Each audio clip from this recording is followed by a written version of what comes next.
And now, without further ado, I have the distinguished honor and privilege of presenting to you the Queen of Color, the Mother of Artists, globally acclaimed, award-winning master acrylic artist, and the star of our show, Ginger Cook, as she once again mesmerizes her audience with the daring do's and don'ts of painting with acrylic.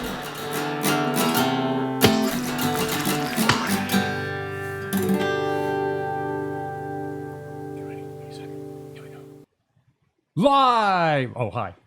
How are you? I'm good, John. Was there some reason why you were just shouting just now?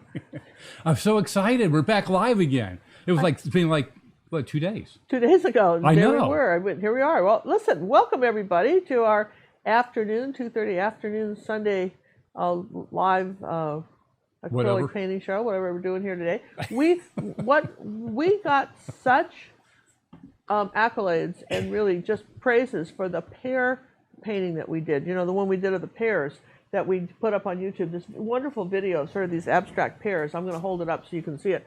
This was done a few weeks ago, and everybody loved it. Everybody did it. Some of you, if you're a member of our Facebook club, some of you changed the background colors. I think one of you, I think it was Nicole, she went ahead and did it more in the greens. It was really pretty. I've seen so many versions of this. You know, when you're doing a painting like this, you can do it exactly like I did, or you can kind of do your own thing, and it all works. And I tell you what, I saw some that were larger than this little 8x10. I think what we're going to do today, and I'm going to hold this one up too so you can see it. This is our other piece. This is the Grapefruit Kiwi one. Now, don't you think these would be spectacular pieces, larger in a dining room, for instance, you know, or maybe in your kitchen, over kitchen nook. So these are really wonderful ways to learn to paint kind of more loose style. It's more of an oil painting style, this kind of loose daily painter style that has become very popular in recent years, where somebody just sits down, knocks something out in an hour, very few brush strokes, and it looks very simple.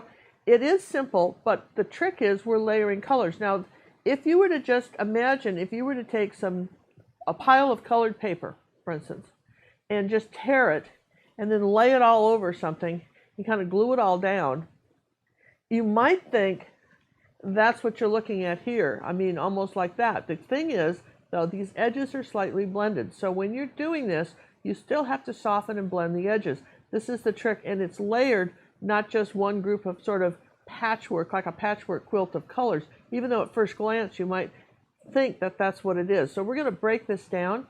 For instance, remember when you were learning division in school, and they, you know, it was pretty easy. 2 goes into 4 twice. Everybody got that. But then when they said, you know, 2 goes into 2,736,000. I whipped out the calculator. Well, yeah, you had a calculator, but they told you how to break it down into, again, into long. I think division's a very good way to explain this. You know, 2 go into 2 once, 2 go into 4 twice. You broke the whole thing down. You didn't try to do the whole thing in your head. You broke it down. In fact, the teacher always wanted to see your work. You went kind of underneath the math problem there and broke it each down. This is what we do with painting. If you look at the whole thing, and this has come up, so we're going to chat about this while we're going to do a 5-minute drawing thing this morning. First thing, we're going to do that this afternoon because people are liking that quick little drawing lesson. And I'm going to talk about breaking down the problem. In other words, when you look at a painting and think, oh my God, the pattern's too much, it's too complicated,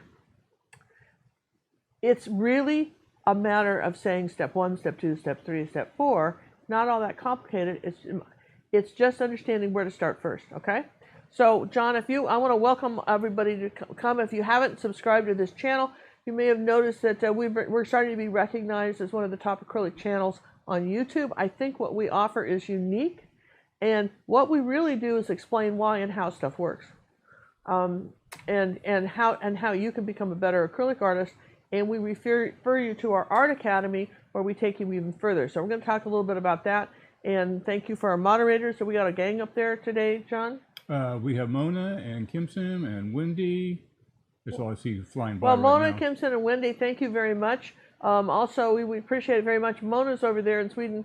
And, you know, this is some sort of reasonable time of day for her, or night or something. It's not day for her, but I mean, sometimes when we're at night, it's like too early in the morning for her to to make, make the show. So we appreciate that Mona's on the channel. And Mona, the thing about when we start giving you names like this, if you become a member of our acrylic painting club, you're going to find that you start to know people. It's really great. But none of us have ever met Mona, but we feel like she's like an old friend. And this is how you get when you hang out in a group like this, you start making friends with everybody. This is what a live show can be so fun, is because the people that are watching this later, they're not getting the benefit of all this great chat that's going on, this communication with other artists. So you may be living alone in your house and not have anybody but your dog to talk to right now.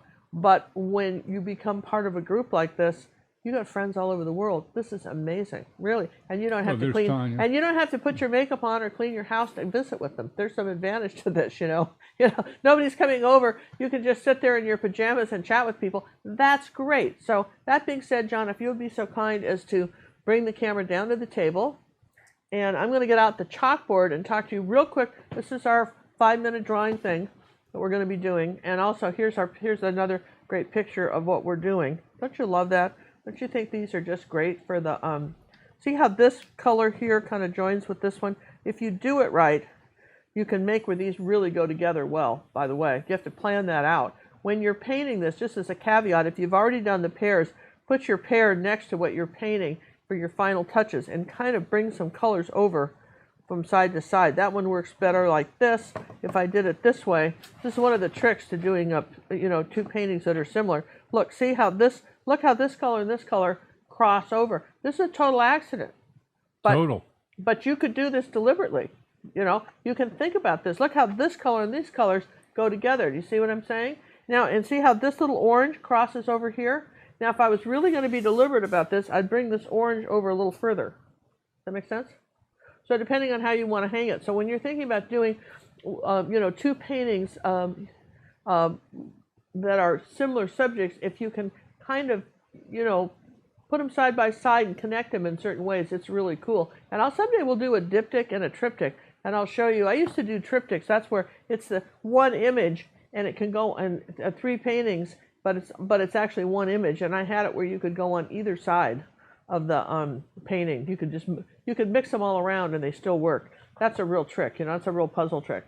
So here's our. Let me just move this out of the way. Here's our chalkboard, and again, I'm talking about the idea of division, or breaking things down. So think about this as a language, and you're just going to start learning these kind of basic things one word at a time. Now, my drawing inspiration, when I give you these drawing tips, they're usually from something I've seen, either from art critiques that people send me. When you're a member of our academy, one of the benefits is you can send me your artwork. I'll make a few suggestions. And if I see a similar thing coming over and over again from people, then I realize that that's something we all need to address.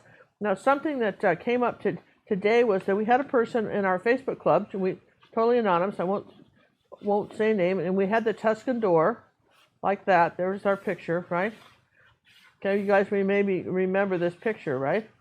And, we had all the flowers like this coming along here like that. And then we had a thing up here with some flowers. And you guys remember this? This is a video on YouTube, all right?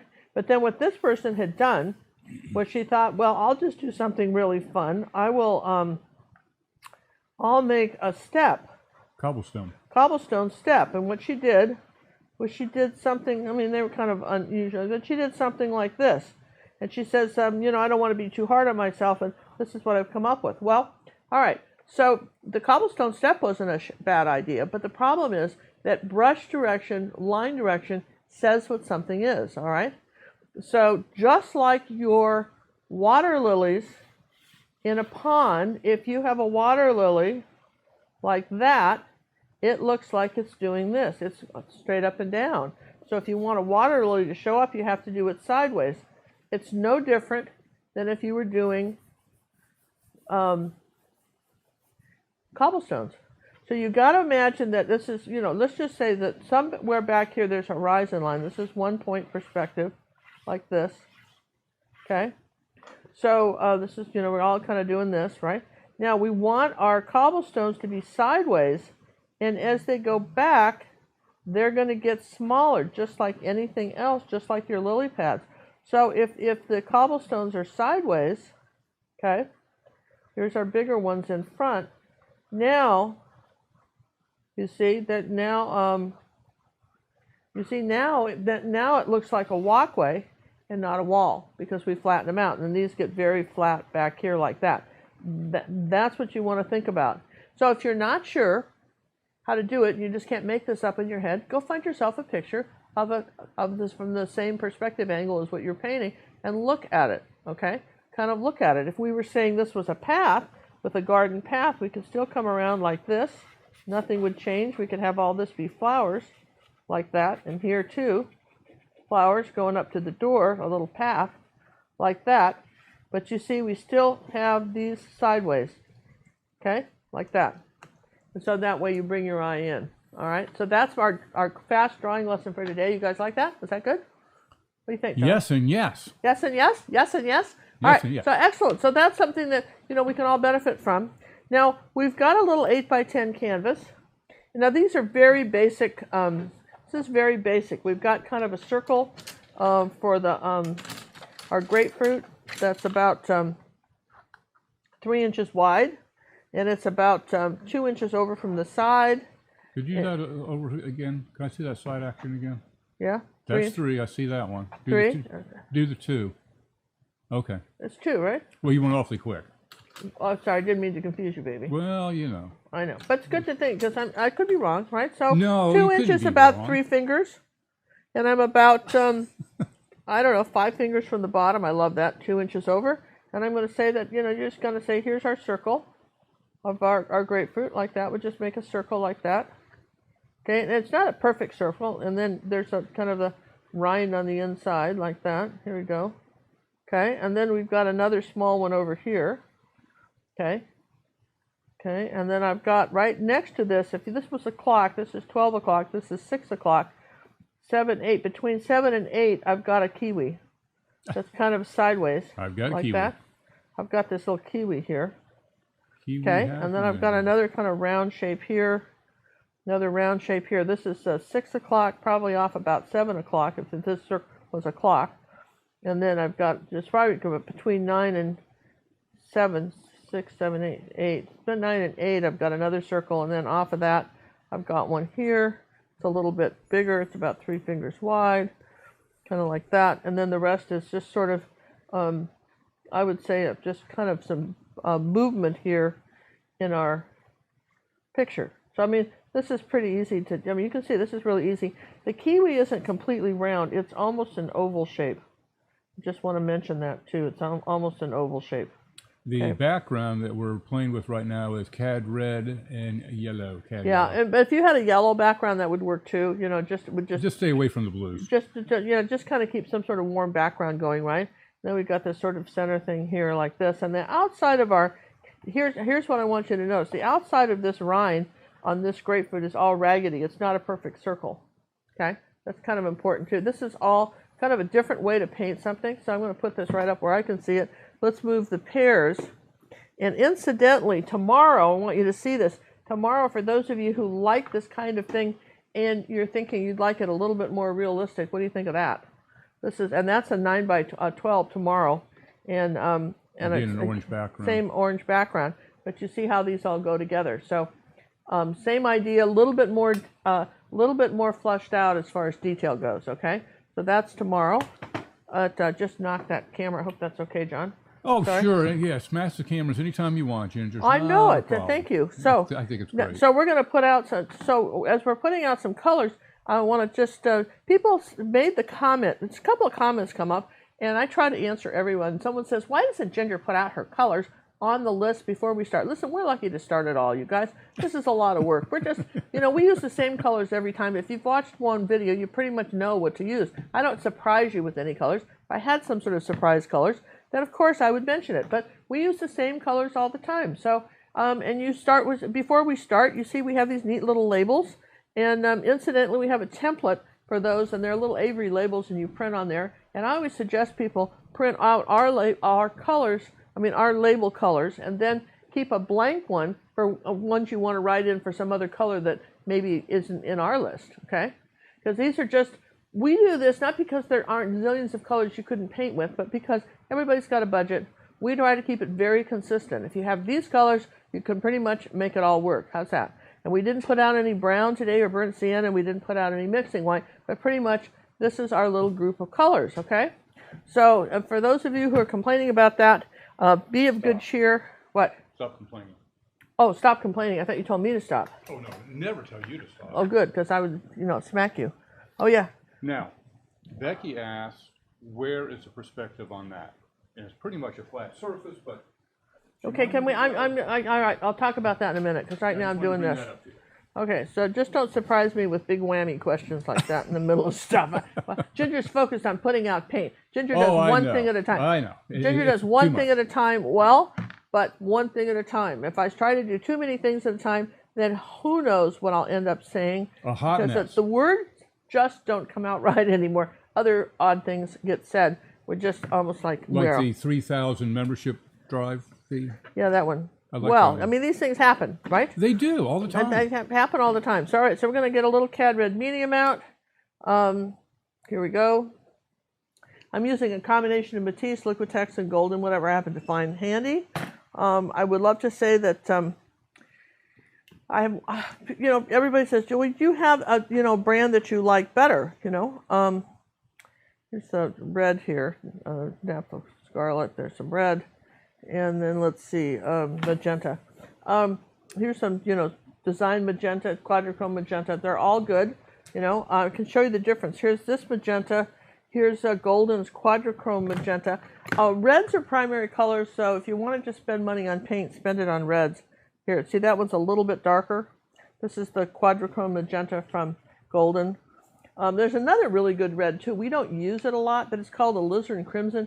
You can make it with ultramarine blue and naphtha crimson. It's kind of a wine red, you know what I mean, like a dark wine red, but it's a nice color to have. And a lot of times you'll see that if you're going through books and you're looking for art books to, everybody does, come on, fess up, you all do. A lot of times you'll run into some pretty paintings and oil painting books, and one of their colors they use all the time is alizarin crimson. But again, in acrylics, you can make them. You can buy it in acrylics, but you can also make it. Now, let's see. I have a white that I need open, John. Can you open this for me, please? Yes, Paul. All right. What happens with the Liquitex, and they're trying to do this, that they have a little metal thing here, no way to open it when it comes. You have to stab it with a nail or something. So I've ruined more pens stabbing it, being very frustrated. If you use your palette knife, you can bend them. So I've done that before, too. John uses a small Phillips screwdriver, which is not a bad thing to have in your toolkit. It's a little annoying, but again, it probably keeps the paint as nice as they can keep it because it's coming from Australia. All right. So people say, where do you buy Matisse paint? Jerry sells them, and we understand Dick Blick is now carrying them too, but not all the colors yet. See, what happened to the lid with that? Well, You did not give me the lid, boss. Well, I should have, huh? Well, here it is. All right. So I've got some white. Let's do a little more white. Let's just put out a little log of white. All right, so now we're good to go. Everybody should be happy as clams about this. We're going to start with a small angle brush. This is a 3/8 inch angle brush, kind of the go-to brush of choice here for me. Let's just come around here and make a pink. Let's just start with white and magenta and make some sort of pink, maybe add a little tiny bit of yellow to that. Okay, that's pretty, a little more magenta, kind of a pink-orange color. And now I want you to notice the brush strokes. I'm coming over the orange, and they're all going out like a pinwheel effect out to this, out from the center like that. And I think I'll put a little more magenta in that, get this a little bit deeper. It's going right over the orange, make this a little darker. It's a little dark. That's okay. This is the first layer, and we're just doing a pinwheel effect. Don't worry if you kind of cover your rind up a little bit. That's fine. All right, that's plan B. And then we're going to take a little bit of magenta and do the same thing with this one, except no white with it. We're just going to kind of cover this, do this one. Okay, so we're just kind of laying some stuff in that we need to. Here's some Cad Red medium. Let's take a little Cad Red medium. That's a little darker color here. And on this one, we'll take maybe a little naphtha crimson. All right, so we got these two reds that we're doing here, like that. All right, so far so good. We're just going to, now you've got your, well, we don't have this green one laid out. Let's just lay these, I'm going to rinse the brush because we've been into red. Now this, people always say, when does Ginger put brushes in water? Ginger puts brushes in water when I'm going to green from red, because why is that? Well, because now this is one of the reasons I think you like our channel is because we explain stuff, okay? And all right, now here's the deal. Red and green are opposite on the color wheel. That means they're complementary colors. So when you have, some red and you put some green next to it, like for instance, this painting, the reason this painting works so much is that look at the complementary colors. You've got the red and green almost predominantly in this. Yellow and purple are complementary colors. So we really just been pounding the keys of, of bright colors, right, by doing this, all right, red and green. But the downside of this is that if you mix red and green together, you get just mud. So you have to have clean brushes and so that you don't have any red on it when you're trying to mix the green, if you want a bright green. So we're going to start with yellow, okay, and this is the other thing that comes up. Here is your grayscale. People say, I don't understand, now she's getting technical, I'm going to run away from the room screaming. No, don't do that. The easiest way to learn to mix colors, the absolute simplest way, is to understand that if you're going for a color that in black and white is going to fall on this side of the grayscale, if you were to mix it and then take your camera, and we talked about this last week, take a black and white photograph. In other words, first off, print this picture out and then then turn it into a black and white, and you'll see what I'm talking about, right? So if any of these gray colors fall on this side of the grayscale, your color mixture is going to be 98% white or yellow. Oh, well, that certainly saves. People always say, well, I don't want to use professional acrylics since I'm going to waste too much paint. Well, if you learn how to mix the colors, you're not going to waste any paint. Plus, you're going to use a lot less paint because it's going to cover. But there's a lot of reasons you want professional acrylics. But anyway, that's one of the ones. So it's going to be yellow. So if you're talking about green, now it's going to be yellow. Okay. So now if we know that, now we're going to take. If I want a lime green, like the shirt, for instance, I would use phthalo blue. But if I want an army green, like I might camouflage a tank with, I'm going to use ultramarine blue. Think of the Marine Corps camouflaging tanks, West Point. That's how you're going to remember this, right? I'm going to do a little bit of that in there. Look, there's my little bit more of the ultramarine blue. There's sort of my army green color, right? So if I want a little more blue, now if I want to tone this back even more, I'll add just a touch of, say, either cad red, maybe touch a cad red medium, just a touch. And because a cad red medium is yellow and red, it's like an orange, right? So now we're going to come in here like this, and we're going to paint this this little one here, kind of this color. We just got to lay down a color. Make sense? Now we're going to come over here, and I'm going to add some phthalo blue to this, and a little more yellow. That's going to brighten this green up, and that'll be the brighter green, a little bit more yellow in this, and a tiny bit more of the phthalo, and that'll be the yellow-green, let's see, more yellow, okay, of the kiwi, okay? I mean, you gotta have a color here somewhere, so we're going to start with that, okay? So if we've got these kind of locked in while they're drying and thinking about themselves, right? Okay, so there's that. Now, Ron is asking, is there a big difference between the nap crimson and the cad red medium? Yeah, one's a primary red, one's an orange. Huge difference. You have to have both. Big difference between cad red medium and naphtha crimson. Naphtha crimson is your primary red. Okay. Look, I'm going to just show it to you again. Do you have a piece of, do you have some white paper I can show this on, John? Piece of white, something? Just a piece of typing paper, anything. All right, this is really important because if you don't have both, all right, that's white. All right, so here's let's just start with the clean brush. I'm not so cool with this. Start with the clean brush. All right. That's whiter. Yeah. Okay. So here you go. So here's naphtha crimson. Here's naphtha crimson. Okay. And here's cad red medium. Now, well, I know it doesn't look like there's a difference, but there really is. Let's put that. That's naphtha scarlet. That's the problem. I don't have any naphtha crimson right now. Thought I did. All right, let's put white with this. What do you have in the naphtha? All right, I'm going to put white with this, and then let's do white with the cat. This will do white with this. What is in the label that says Well, nap? this was what was this? What was this one? This was A. Wasn't A the cad red medium? Yeah. That's A. Well, one's supposed to be orange and one's red. I don't know. Naphtha scarlet. Where's my naphtha crimson? thought I had that out. Is that not nap crimson or not? No, Well, those look yeah, the same. yeah. This was not naphtha crimson. That was the tea scarlet deep. So that's more of an orange color. Okay, let me put a little white with that. Yeah, well, that's more of an orange color there. You see it? You add white to it. But we don't, you know, I've got it in the other room. That's where it is. Thought we had naphtha crimson out, or maybe you haven't. Naphtha scarlet. Naphtha crimson is your primary red. So there's a big difference between those. Good point. Well, that's annoying. I hardly ever use it. I use naphtha crimson about once in a blue moon. I mostly do cad red medium. If we add yellow to this, it's more of an orange color. If you add yellow over here to this, okay, that's the cad red medium, and you can see it's more of an orange color. But all right, John's looking. But in the meantime, we'll just get back to that and move on. We're going to change brushes now and use a bright brush because we want to cover some bigger areas of paint. I'm going to use a little white on John's look. Can I use a flow? Yeah, let's see. Here's flow. Let's see. All right, there you go. Now you can see the difference.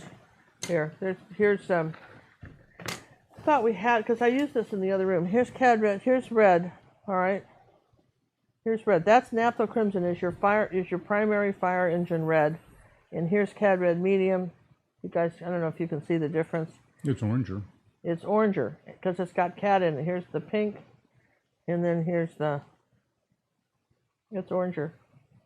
Well, that's the Liquitex junk. Where's the Matisse?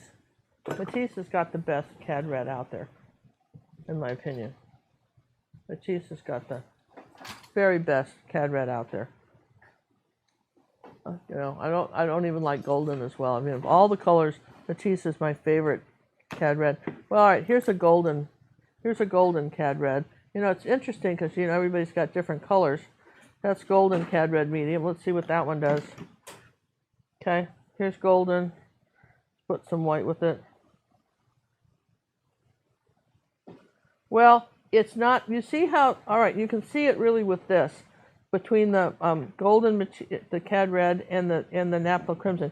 Do you see how much pinker you get? A brighter pink, almost a Pepto-Bismol pink with the naphtha crimson. Okay, naphtha crimson is the closest to your red on the color wheel, and cad red has got yellow in it, and it's an orange red. That's helpful. And you know, we've gone through all the colors, but you know, and then it varies from brand to brand what you get. But basically, that's the difference. I use 99% of the time I'm using cad red medium of some kind.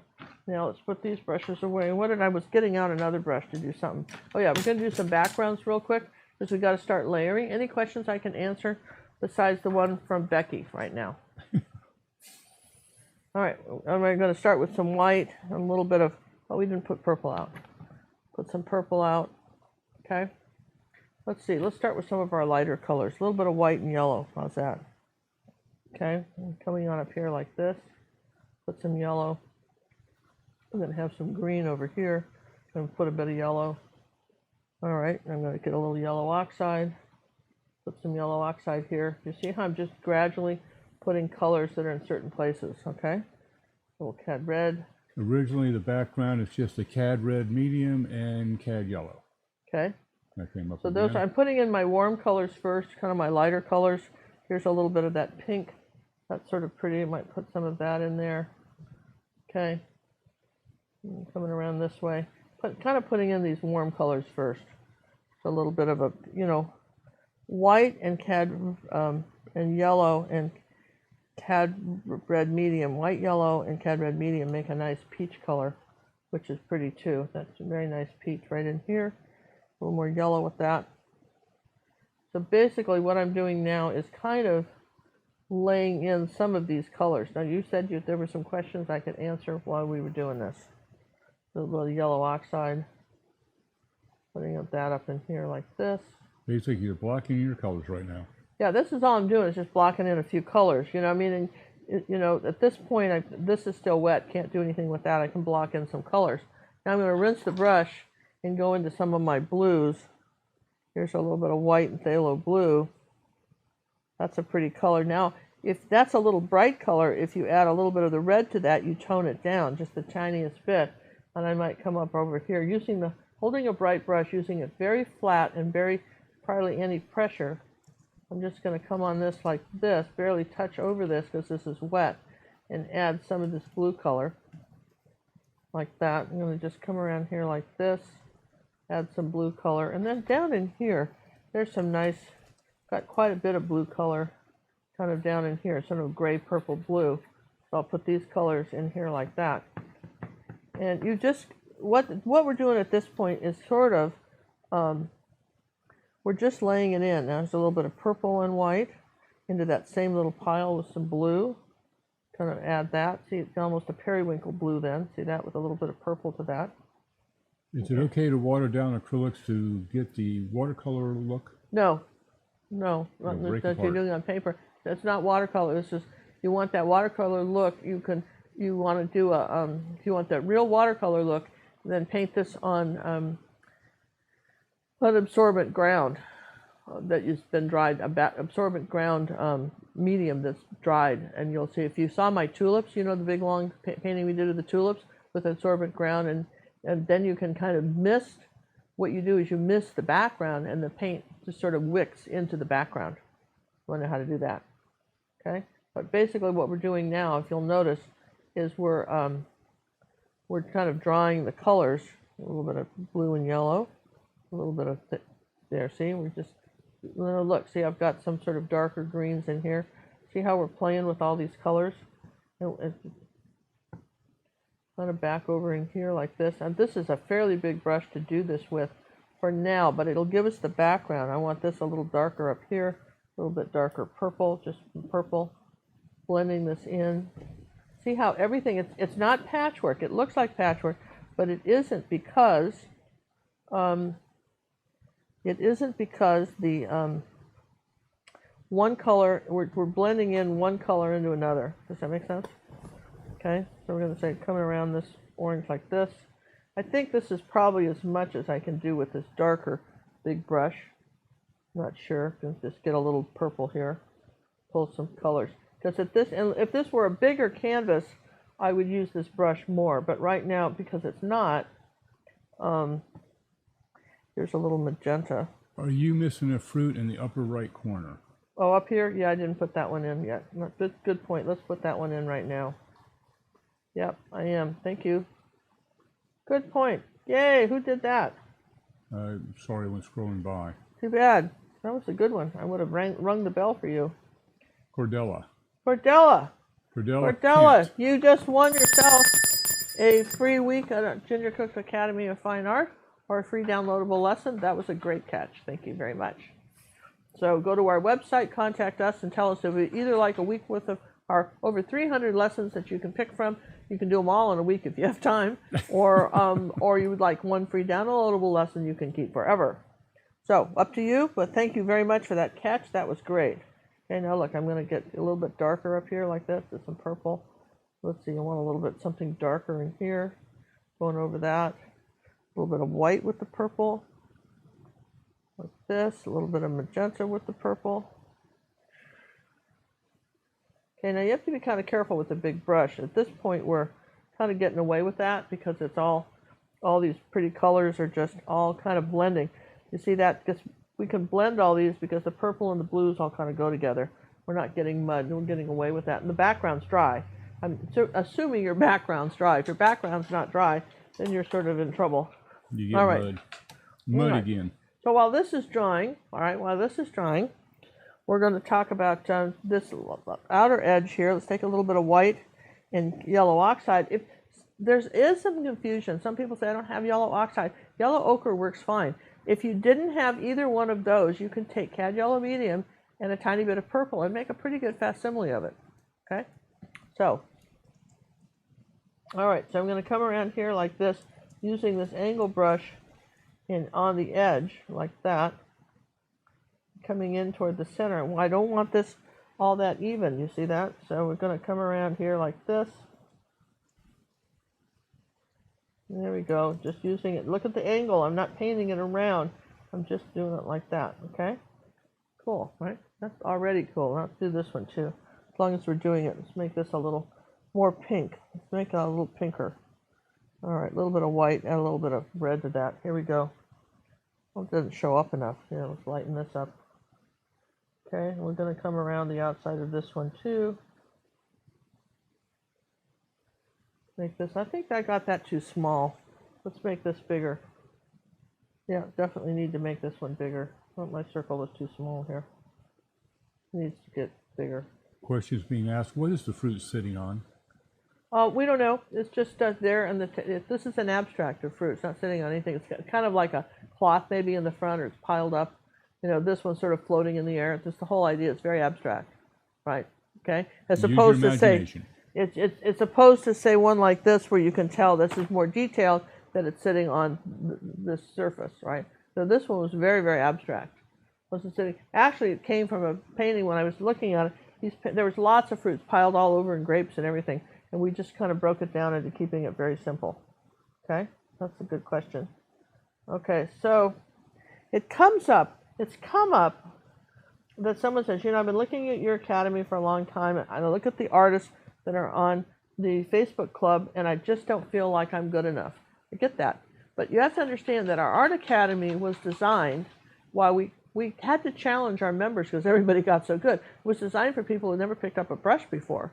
It goes back to the very basic, back to basic lessons of how to, if you've never seen a paintbrush, if you follow our, I don't know, we have about 15 or 20 back to basic, very one cookie lessons. And if you follow those, you'll learn how to mix colors, how to blend, so that you can then go on to the next level. It's staged in levels, and it was designed for that person who really wasn't painting that much. All right, here's a little purple. Then we don't outline the whole thing. We add a little bit of this. This is the angle brush. Put a little purple under here. See that? We're going to add a few little dark colors now. A little bit of purple here. Not the whole thing. Please keep in mind we're not trying to outline anything. We're just adding some darker colors where we can. Okay? Same thing here. It's just using purple. There's a little bit of contrasting purple around our kiwi. Okay? I'm going where my darks are. Does that make sense? So we're going to come up here on the outside here and maybe a little bit of purple. So it's very much like a painting that's it's figurative abstract is what something like this is called, because it's because yes, you can see a grapefruit and you can make out some fruit, and then the rest of it is sort of it might be there, you're not sure. And again, the question comes up, what's the painting sitting on? We're not telling you. In our story, we are not discussing it. We don't know what it's sitting on, we don't care. We're just painting this, right? So, that being said, all right, this one may take us a little longer to paint today. I hope you can stay with us. We are going to be doing a giveaway, again, another 10-minute giveaway. And if you are watching this from a recording, right? Just a little bit bluer. If you're watching this from a recording, put a little yellow oxide with this. What I want you to, and you're going, well, how do I enter a contest? Well, you know, it may not be that your work schedule or the way where you live, it just doesn't make it possible to watch a live broadcast. But we do, Friday we did do a painting. I guess John's got a picture of it, don't you? That you can kind of get a picture of what that you can win. And that's from our, is that John? Yes, ma'am. Okay, we'll show you that. See, I'm going to lighten this out of it. That was from the 9th show. Yeah, from the show on the 9th. But we'll show you the painting that you can still enter to win one entry per person. You see how I'm lightening this up? And this is, oh, look at that. We got the dark on that side, light on this other side. This is the painting. This was our 10-minute painting that we said that was open to everyone who wanted to win one of my 10-minute 6x8 paintings. And that's on the show where we have the where's the picture? Or this one, this was on this lesson where we showed you how to do the Chinese vase. The details on how to enter that are there if you're interested and you haven't done that yet. Okay. So all right, do you see? I'd like to thank Miss Brooks for the donation. Oh gosh, that's so nice. Thank you very much. All right, so you see we're going around here like this, and you see I'm putting a little dark right here on this part of the fruit like that, just tapping it in. Sometimes if we just do one fruit at a time, I think you'll be less confused. Shall we do that? Shall we just do one fruit at a time? Then I won't confuse you so much. All right, so I did a little dark there. Okay. Now let's move over to the. Something's happened to the sound. Hold on. They're saying it's static. Okay. It is. Unbelievable. What happened to the sound now? Let Unbelievable. me see whose it is. It's yours. Perfect. I love it. All right, hold that thought. I'm holding that thought. Okay. Okay, he's going to fix the sound. We're still painting, right? You guys, yes, yes. I'm going to take a little bit of this white glue on top, get back it in there. Hold that glue, this is all about blending. Let's work on the green one, the kiwi. All right, mostly yellow, so with some phthalo blue. Let's come around here like this. In the center, can leave a little bit of that dark edge. The brush strokes, we're pulling it toward the center, like that. It's very loose painting, okay? Then we'll.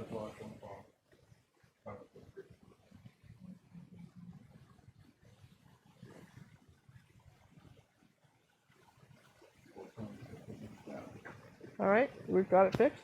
No. I don't know. I have to listen. Some dark green right here, some darker green right here. This is that golf course green I tell you never to use, but we're using it in this abstract. Nope, we got static today.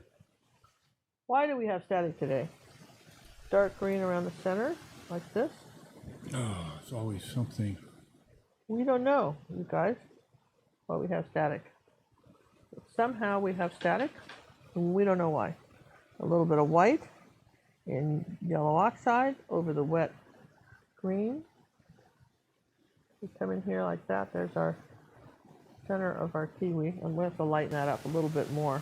But there you go. So then, all right, moving on. See, I want that lighter without drying it. I'm trying to do things where we don't have to dry. All right, got to leave that alone for a minute. Now let's work on this one, okay? So let's take a little bit of white and magenta. Hold on a second. I'm going to change mics from you, so don't talk. I'm going to turn on your camera one. I'm going to try to. Okay, talk. Hi, can you hear me?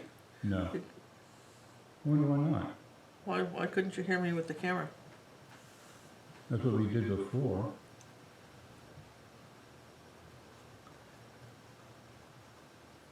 Oh, art camera. Try the art camera. Okay, talk now. All right, talking now. Can you hear me? It says it's going through, but I'm not. Oh, wait. No, that's muted. Well, you're not going through the sound, so you must be working. Let me turn it off. We've got two running now. They'll probably get an echo on me now.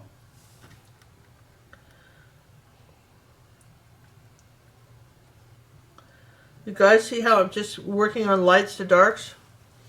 Okay, leave that one alone for a while and let that dry. Okay. All right, now, okay, so we see coming along. I mean, just want you to see how, I mean, look, it's coming along. You see, it doesn't take much. You guys think it takes a lot. It doesn't take much to make these. You just have to not overwork it, okay? Don't overwork it. All right, so let's come up here and do this one. All right, so we want a little bit of kind of a burgundy color. Oh, you're still, okay. So you're still coming in through mine, so we're getting a stat, we're getting... All right, a little bit of white with that. A little ultramarine blue and magenta. It's a pretty good color here. Kind of a burgundy. Just put that on there like that. And this one, and where else could I use that color? If I darkened it up, could I come around here like this, add a little in there, maybe with a little darker right here. Okay, and then how about over here? Could I put a little of this? Oh, it's too dark, so let's try a little bit of magenta and white. Maybe add some yellow to that. Cad red medium. Let's try an orange with a little magenta in it. It's tricky, all these little kind of bright pink reds, right? Kind of bring all that to the center, not put it everywhere. Does that make sense? Then we want something a little darker here. Coming in toward the center, wipe the brush. Don't get to, the trick is don't get too much paint on your brush when you're doing this. And I want it a little bit darker around these edges without it being too perfect. Okay. Then take a little white, put it on your brush, wipe off the paint. A little bit more white, put it on the brush, wipe off the paint very gently. This is called just barely touching this. Add a few highlights here, like that, okay? That's your kind of light highlight there. There's a little bit more with the white. Put it on the brush, wipe it off, maybe do it a couple times. Now,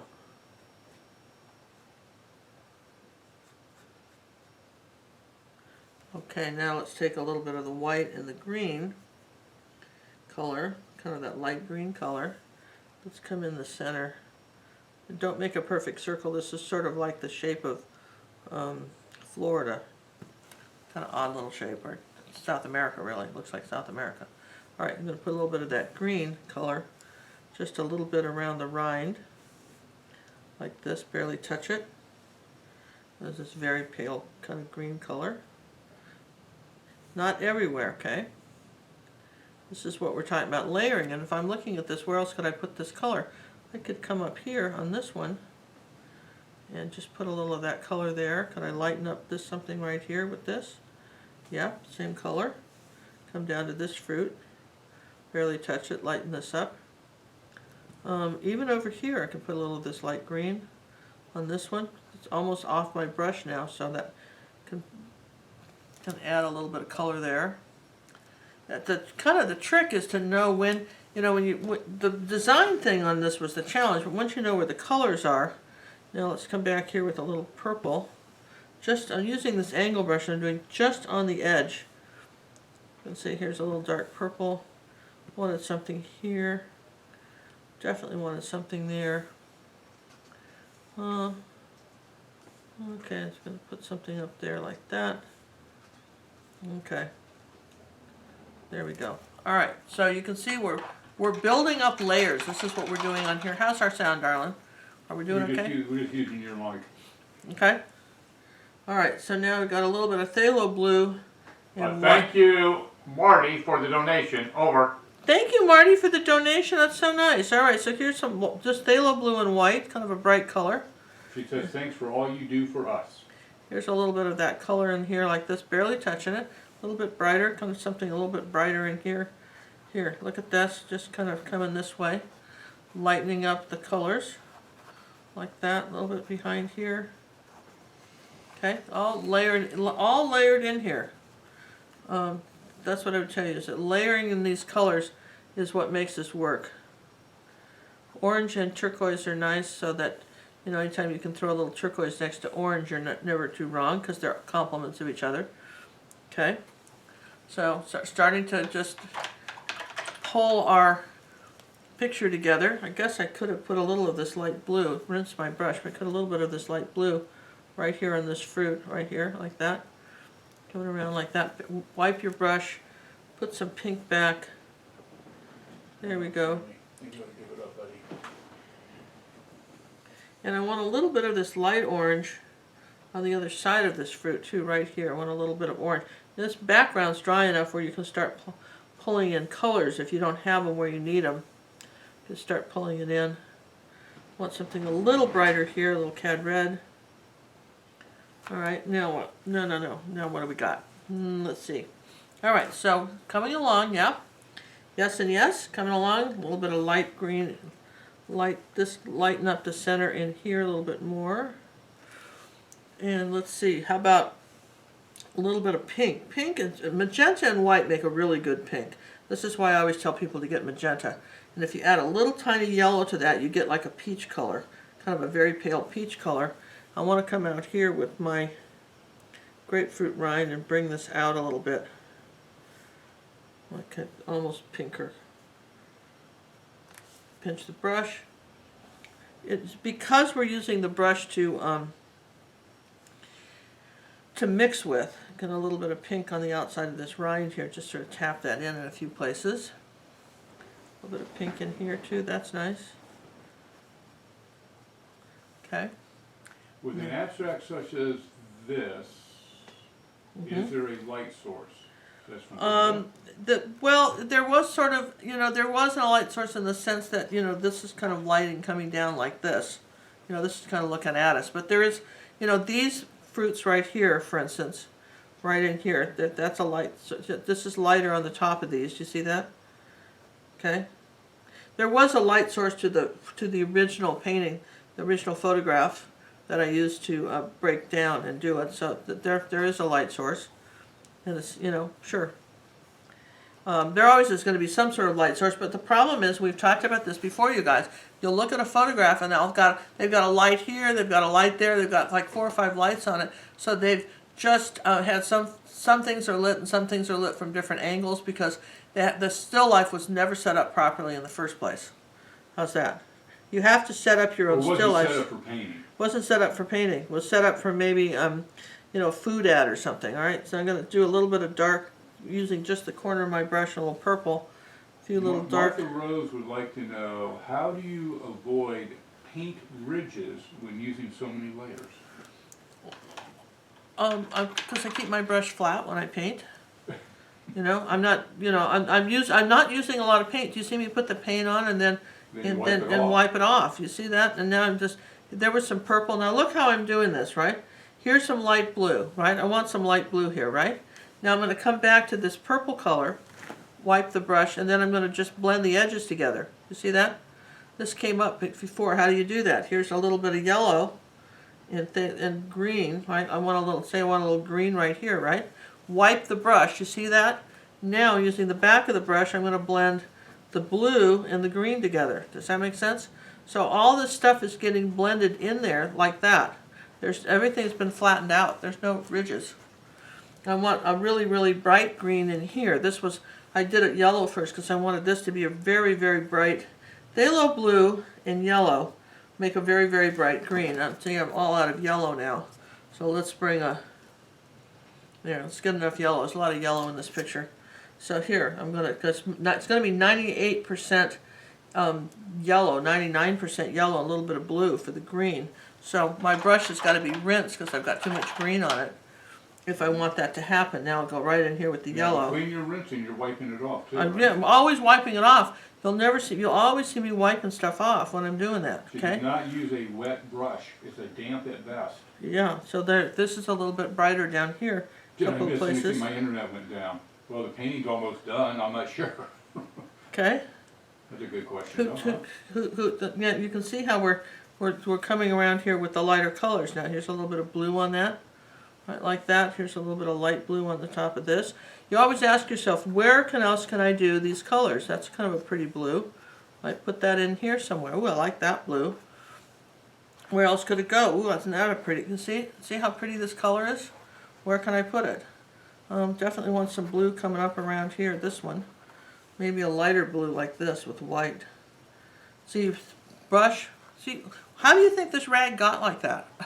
Think about somebody's made a comment, there's as much paint on the rags as there is on the canvas. Yes, and people don't like it because they think they're wasting paint, but this is how you're able to control the paint. You've got to be able to control what you put on here, right?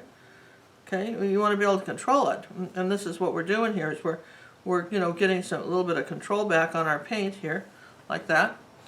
Now, one color I've always liked is purple and magenta and white. That's really great color. It's a great color here, and I think I want right next to this yellow. I think I want even more white than that. See, wipe, white, wipe. See, I got up in here. Purple and yellow are complements. Maybe some of this color up in here, a little bit in here, like that. Now come down here. Let's see, a little bit stronger with the white and the magenta. Yet that gets a little pinker. See the difference? When you start adding some colors, and now we're starting to layer, right? Where else could I put this? I think we definitely need a little bit of something like this on here. Martha Rose makes a comment, Ginger, you really taught me a lesson here, thank you. I'm glad you guys found that helpful. Now here's a little darker red. I'm going to put a little bit of red around the center of this grapefruit where using just the corner of my brush and not going around the whole thing. I'm not outlining it like a line. Okay, this is really important. I see this a lot. Somebody sent me a painting for art help this week, and beautiful job on the perspective. But the thing is that you guys are using your brushes, some of you, like they're pencils, like they're colored pencils. They're not. You're painting colors, not lines. All right, and that's a kind of a hard concept to get at first. All right, I remember when I was first learning languages. All right, I was in school, boarding school in Switzerland, and I had. Did I ever tell you how I ended up in boarding school in Switzerland? Refresh our memory. Well, what happened was that my I'm letting this dry a little bit. You can get the story here. So what happened was I was like 15, going to be 16 that February. So that'd be in the fall. I was still 15. And all my brothers and sisters, my 3 brothers and my sister, were now in college. I mean, I was the last kid, right, at home. And my mother and I got in a big fight. And she said, well, I'm going to, you're just going to go to boarding school. That'll be it, right?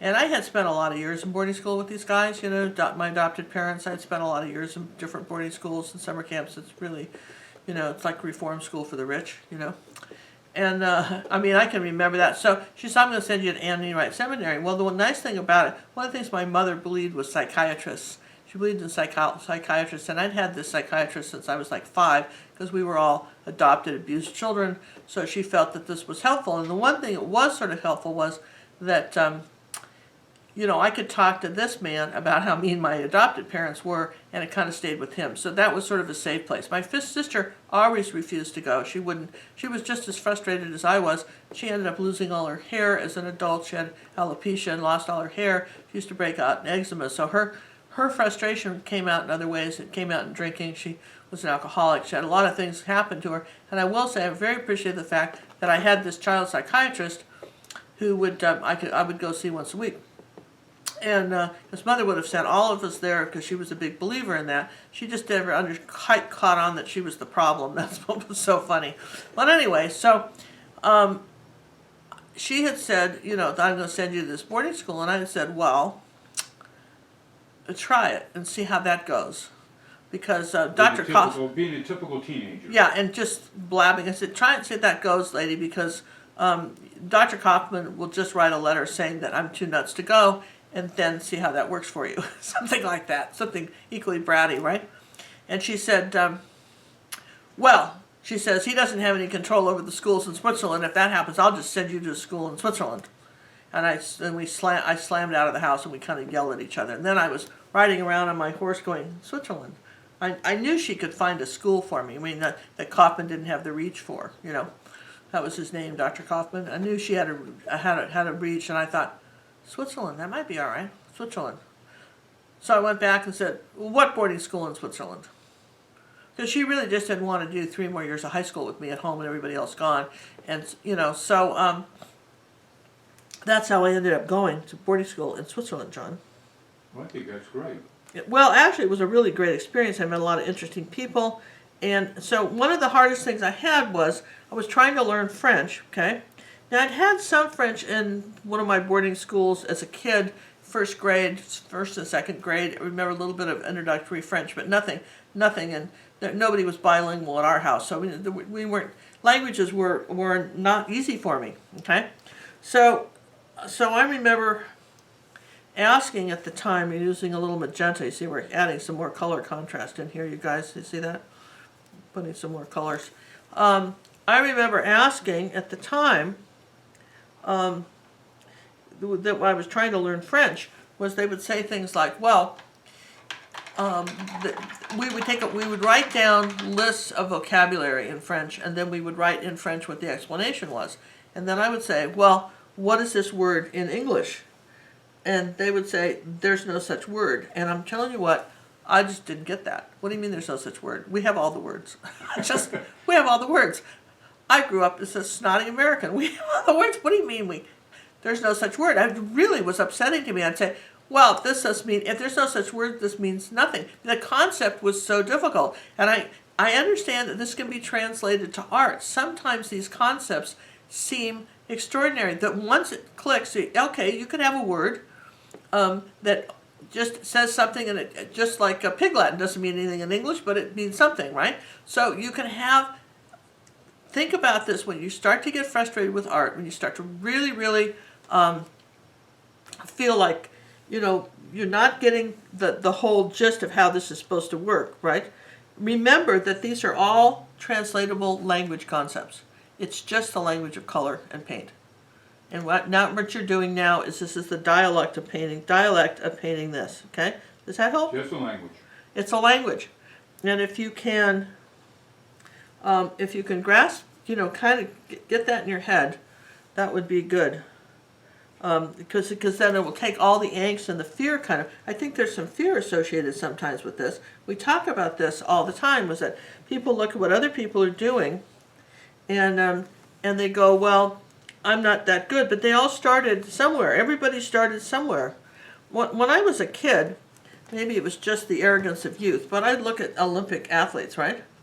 And even today, I would look at that and I think, I could do that, I just wouldn't want to spend 16 billion hours learning to do that. I mean, haven't you ever done that thing? I think I probably at one time could have done that if I was willing. I never thought I couldn't be the best ice skater in the world. I learned to ice skate. I just didn't have a great interest in it. What you're interested in, you get good at. But so many things are skills. Just skills. And they are learnable at any age. And it's really good for your brain. So that's my 2 cents worth on that today, you guys. We have over 500 people joining us this morning. Do we? Well, thank you very much for that. And I'm going to put a little dark shadow under here like this. So you guys see what we're doing now? We're just going around like a puzzle. This is like a puzzle adding colors. Okay, let's put a little dark thing right here. Put a little dark around here like that on one side of it. Don't think I got those little spots in there right. Maybe in little dark spots. Okay. What is the fruit that is next to the grapefruit that's behind the kiwi? I don't know what that was. It was originally in the photograph. I have no idea what it was. Was it pink like that? So it could have been a baby grapefruit? What this? Yeah, it was this color. I don't know what it was. I thought it might have been like an orange or something, but then it was this kind of purple color. So I'm really not sure, but it was in the picture. I put it in there. Does mixing two bright colors together reduce the brilliance of both? Wow. I think it's kind of the colors. Look, colors change depending on what there's a whole color theory thing, right? On colors that are next to each other and what they do, right? I'm much more concerned, quite frankly, with the lights and the darks of something. The values, where most people are where they're losing it is on the values of what they're working with. Does that make sense? I'm going to add some brighter oranges now. Maybe around this grapefruit like this little fruit, whatever this one is, okay? What happens is that there's not enough contrast in the picture. You may have used color, but there's not enough contrast in the picture. And the thing is, your eye goes to the lightest light and the darkest dark. So if I put that white there, right there, against that dark spot right there, okay? And you look at this, where's your eye going? The center of interest is right here, but where'd our eye go? Over here, okay? And it went over there because your eye will go first to the lightest light and the darkest dark. And so one of the things as artists that you have to kind of do, just scrape that off and just wipe that off. And everybody says, oh, you're going to ruin your picture. Not really. It's not a big deal. You know where the paint is, just put it back, right? There, back. Is that you want to make sure that you don't have some dark spots somewhere with some real light area, and you want your lightest lights and your lightest darks around your center of interest. And so you want to, every once in a while, we talk about this. Take a, in fact, this is a little bright right here. Do you see this right here? That's a little bit too bright. Might put a little bit of, kind of tone that back. Well, the brush is too dirty. I'm going to tone that back just a little bit. That's just a bit bright. So that's what you're doing when you're putting in colors and you're going around turning on and off the lights. How's that? Did your mother used to do that? Turn off the lights in your house going around? Oh, my goodness, yes. Who's leaving the lights on in this house? And as a kid, you have no concept of electric bills, do you? No. Okay. And see, a little bit darker down here at the bottom of this. See? Darkening down this at the bottom. Yeah, you really don't. You don't have any clue about any of that. So, you know, anyway, you want to go around and turn on and off the lights when you get down toward the end of the picture. But colors do change depending on what they're next to. You're absolutely right. When there's two colors next to each other, they affect each other. There's whole books on that, you guys, on what one color does next to each other. But if you think about it, to keep it down simple, you know, we're not getting into art calculus here, but to keep... What are you doing? An earthquake, it just happened. I'm sorry, I touched that. All right.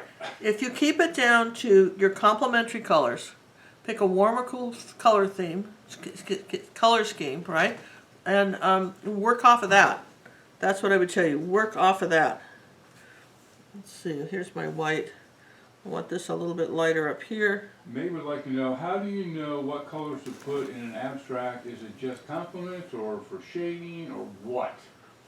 Well, I mean, I started off with something because this is what we call a figurative abstract, right? And I decided it was either going to be a warm or cool color palette. It's mostly cool with some warm highlights. Does that make sense? It's mostly cool, all these purples and blues. It's mostly cool, right? And so you're deciding that, right? And then you're going for lights and darks. The same rules apply. Now, Jackson Pollock was this artist that used to just dump paint from a roof down, house paint from a roof, and dump it all over his canvases and spatter stuff and go whap, whap, and spatter. And then he'd take a saw and he'd cut up things that look nice. But there's a plan. Everything has to have big shapes, small shapes, lights, and darks. There is a science to it. You guys, everybody thinks abstracts. Well, I can't paint with crap, you're going to say, so I'll just do abstracts. Abstracts are actually more challenging to get them right than a regular painting that, you know, that's photorealism. They're actually harder to do because you still have to follow all the basic rules of lights and darks, big shapes, warm and cool colors, and all that stuff. Just you know, defaulting to an abstract, even though you think that would be a good idea, probably isn't. I'm going to add a little bit more contrast up here in some of these reds here in this color. Let's come back down here and add a little bit of red to this one. Chrissy would like to know, do you think this would look good on a black or dark blue background? Well, you could start with that. Why not see what happened? I mean, you know, I started with this, but there's probably a dozen different ways you could paint this. That's the nice thing about paintings like this. You're not, you know, you're not stuck with any, you know, you could do a yellow background, a dark black background. You'd still have to bring the colors out. Because what happens when you paint over something black, do you have a dark background for me? I can show that, John, too. It's good color. Do you have that? You can show me. Here's a little yellow oxide. Let's put that over here. Do I have a dark background? I want a really almost black background. I can show you. I'm not allowed to use black, ma'am. Huh? There's no black. No, there's no black, but there should be something really dark, right? Oh, I got really dark. I got this dark. Okay, so that's good, right? Is that dark? You want darker? I got darker. Got darker? That one. I got that one. Yeah, okay. So here's a really dark background, all right? Now, that's a good question. How would this look on a dark background? Well, Let's find out. you know, there's something, right? And now, what does yellow do? Better put some white Okay. in first. See? Let's see. Now, look what happens. See, the purple shows through. It's going to mute the colors a lot. Does that make sense? It's going to mute these colors a lot. It's going to change it differently. Is it right or wrong or something good or bad? It's not right or wrong or bad. It's just, you know, some of this purple or this dark is going to show through. And it's going to make all the colors slightly darker than what you mixed. Okay? You see what's happened because they're going against something dark. And where'd that white go again? Here. So they're going against, here's light. It just depends on what you're putting against, right? And also the quality of the paint. And the quality of the paint too. That's pretty, isn't it? Okay, so why was that nice? Come back to that one. We got some warm and cool, you know, backgrounds here. Now I'm just going to start filling in some of the colors I did before. Put a little color in here. Sally's making a comment. Ginger's paint seems so creamy and smooth, but mine is always sticky. Why?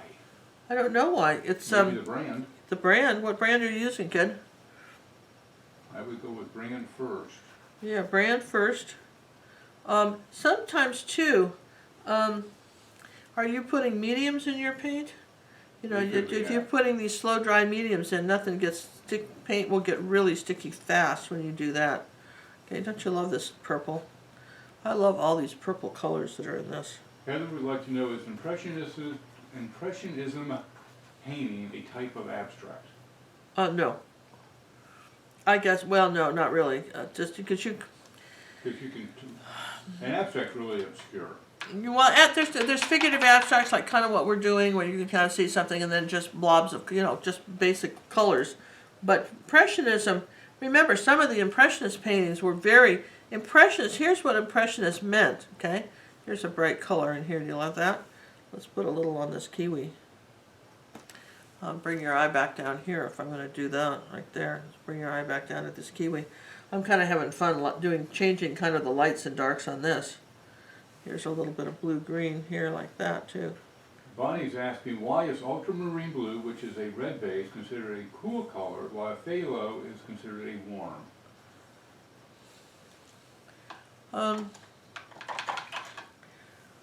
Well, you guys, ultramarine blue makes army green, right? Remember we talked about that? Ultramarine blue makes these dark greens. Phthalo blue makes bright greens. I think, look, here's an example. Here's our Tuscan thing, right? Now look, this is a good example of that. The browns are sort of neutral. The yellows are warm.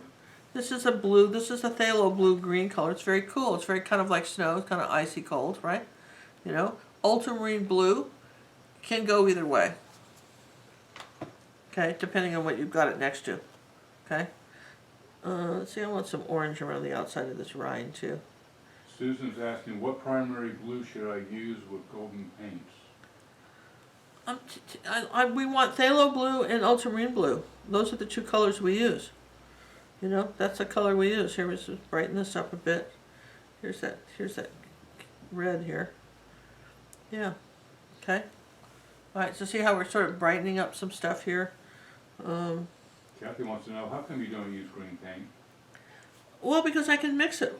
You mix it, and when you buy the green, when you buy phthalo green, which is, I don't know if you have any in here like that. Phthalo green is just this horrible color that's fine for oceans and stuff, and nothing screams new painter like painting, putting this green in a landscape. You can put this green in an abstract that I'm wearing on my shirt. You don't want to put it, you always want to add, you want to mix your greens, add a touch of, now look, here's this green, I've toned it down, just with a little bit of red. See what the difference was? See how we did that? Tone that down a little bit so it wasn't so bright. And maybe just tone this down a little bit too, okay? That's one of the things you want to be able to do is... she likes to, basically, Ginger likes to control her greens. Yeah, I'm controlling them. Yeah, we're going to do an Adventures in Green at some point. I have students that just love to buy greens, and you know what? I don't know why you don't want to mix them, because there's thousands of colors of greens, and you can mix them. The phthalo green can be very nice for like an ocean. Okay, see, I put a little light on that one. See, not too much, maybe something here. Lighten this up. Put a little light highlight on this right here. Okay, now let's see, what about this one? Let's see, where are we with this? I think we're pretty good. I need a darker orange behind that. If I want this is too much of the same value. Let's put a blue behind this. Yeah, let's do that. Let's put a blue behind that one a little bit right there. And then add some white to it. And we put a little red in the blue. A little bit of cad red medium will gray it out. Okay, and then maybe put a little bit of yellow and white. Make a little green. Kind of changing the design a little bit, but not too much. Okay, put a little of this color up in here. That's pretty. Bring this over here. Add a little bit of green over here. A little bit of yellow over here. You can see how you're going to paint yours slightly different than mine. That's fine. I'm just putting, adding some colors I think would look nice in the group. Sometimes you can add a little bit of color surprise. Maybe we'll just put it right on the Kiwi here. A little bit of color surprise right there. Okay. I think I need to outline this edge a little bit more. So yeah, those are good questions. Those really good questions that are coming up, John. Really good questions. Okay. A little bit wider right there. A little bit wider. You guys, my paints are just, you see, they're nice big blobs of paint. you know, the more you flatten stuff out, the faster they dry too, by the way. You guys know that, right? So, you know, I start off at least with the paints in some sort of pile, so that these will stay wet a long time because there's a nice pile of them. Most people have put out this is the average person that does something like this. They'll put out, here I'll show you, they'll put out this much paint like this, and then they wonder why it's not working. And it dries out too fast and they've used it all up and they don't know what happened. She must be talking about me. Well, I mean, it's okay if you know, you can do that, but then you have to keep putting it out. You have to keep putting out the paint, right? It's okay if you want to do that, but you got to still keep putting it out. One thing I think I did with this, I remember what I did with this, how I got such great colors on this, John, on this one.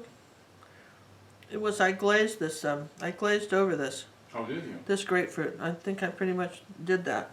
So I may put a few more light highlights in it and dry it and show you a little glazing trick, okay?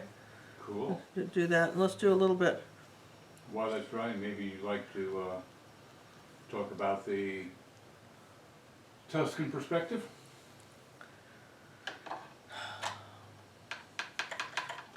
Well, you know, one? well, on this one, you know, she wants to know about the perspective. We're almost looking straight on the building on this, right? We're almost looking it on, so it's just, we're making, this is like a box.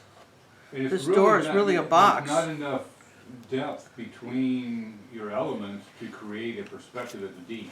No, there isn't really. So so basically what you're talking about is if you're saying, here's a box, right? And oh, let's just make a square door. This is what you'd see if this was a door coming across here like this.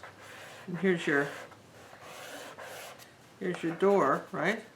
This is your side of your building, like this. Okay. All right. So this is your door. That's what you. And then what we did was we just rounded the door like this, so you didn't see that much of it. Okay. But you know, you're still almost looking straight on. Not quite. We had it going up a little bit like that. The angle going up slightly this way, but it was so subtle you didn't really see it.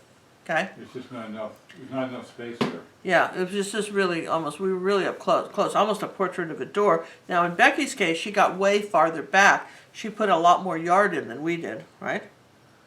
If you'll notice that. And I look at this, now look, see, this is the kind of thing that, why I always tell people to do something the next day.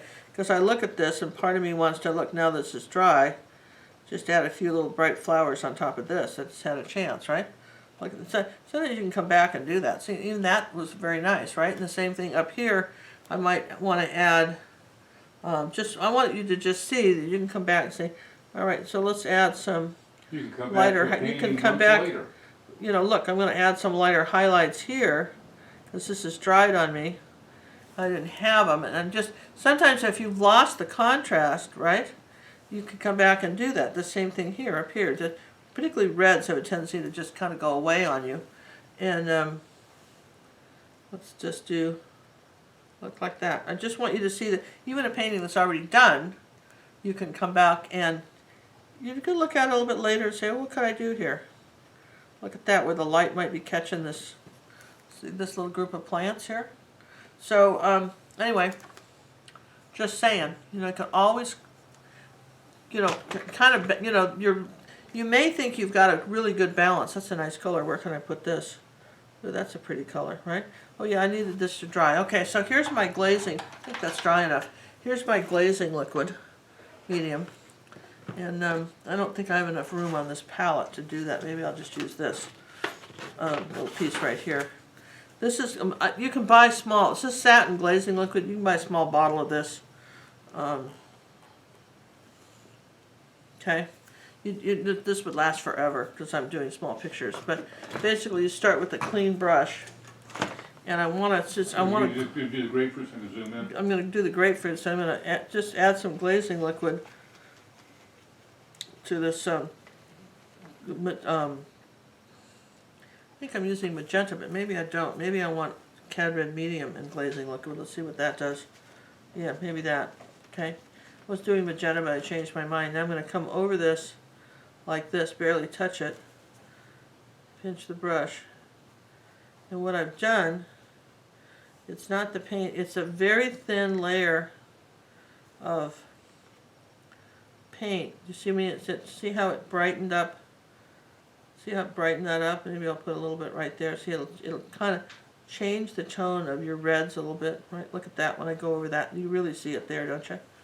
Take a little bit of glazing liquid and put it over there. And if you get too much on, you can wipe some off. It's all right if you overdid it. And you get some very nice tones. Here's a little magenta right here like that. Look at that. Just a tiny bit of glazing liquid and magenta right on this part.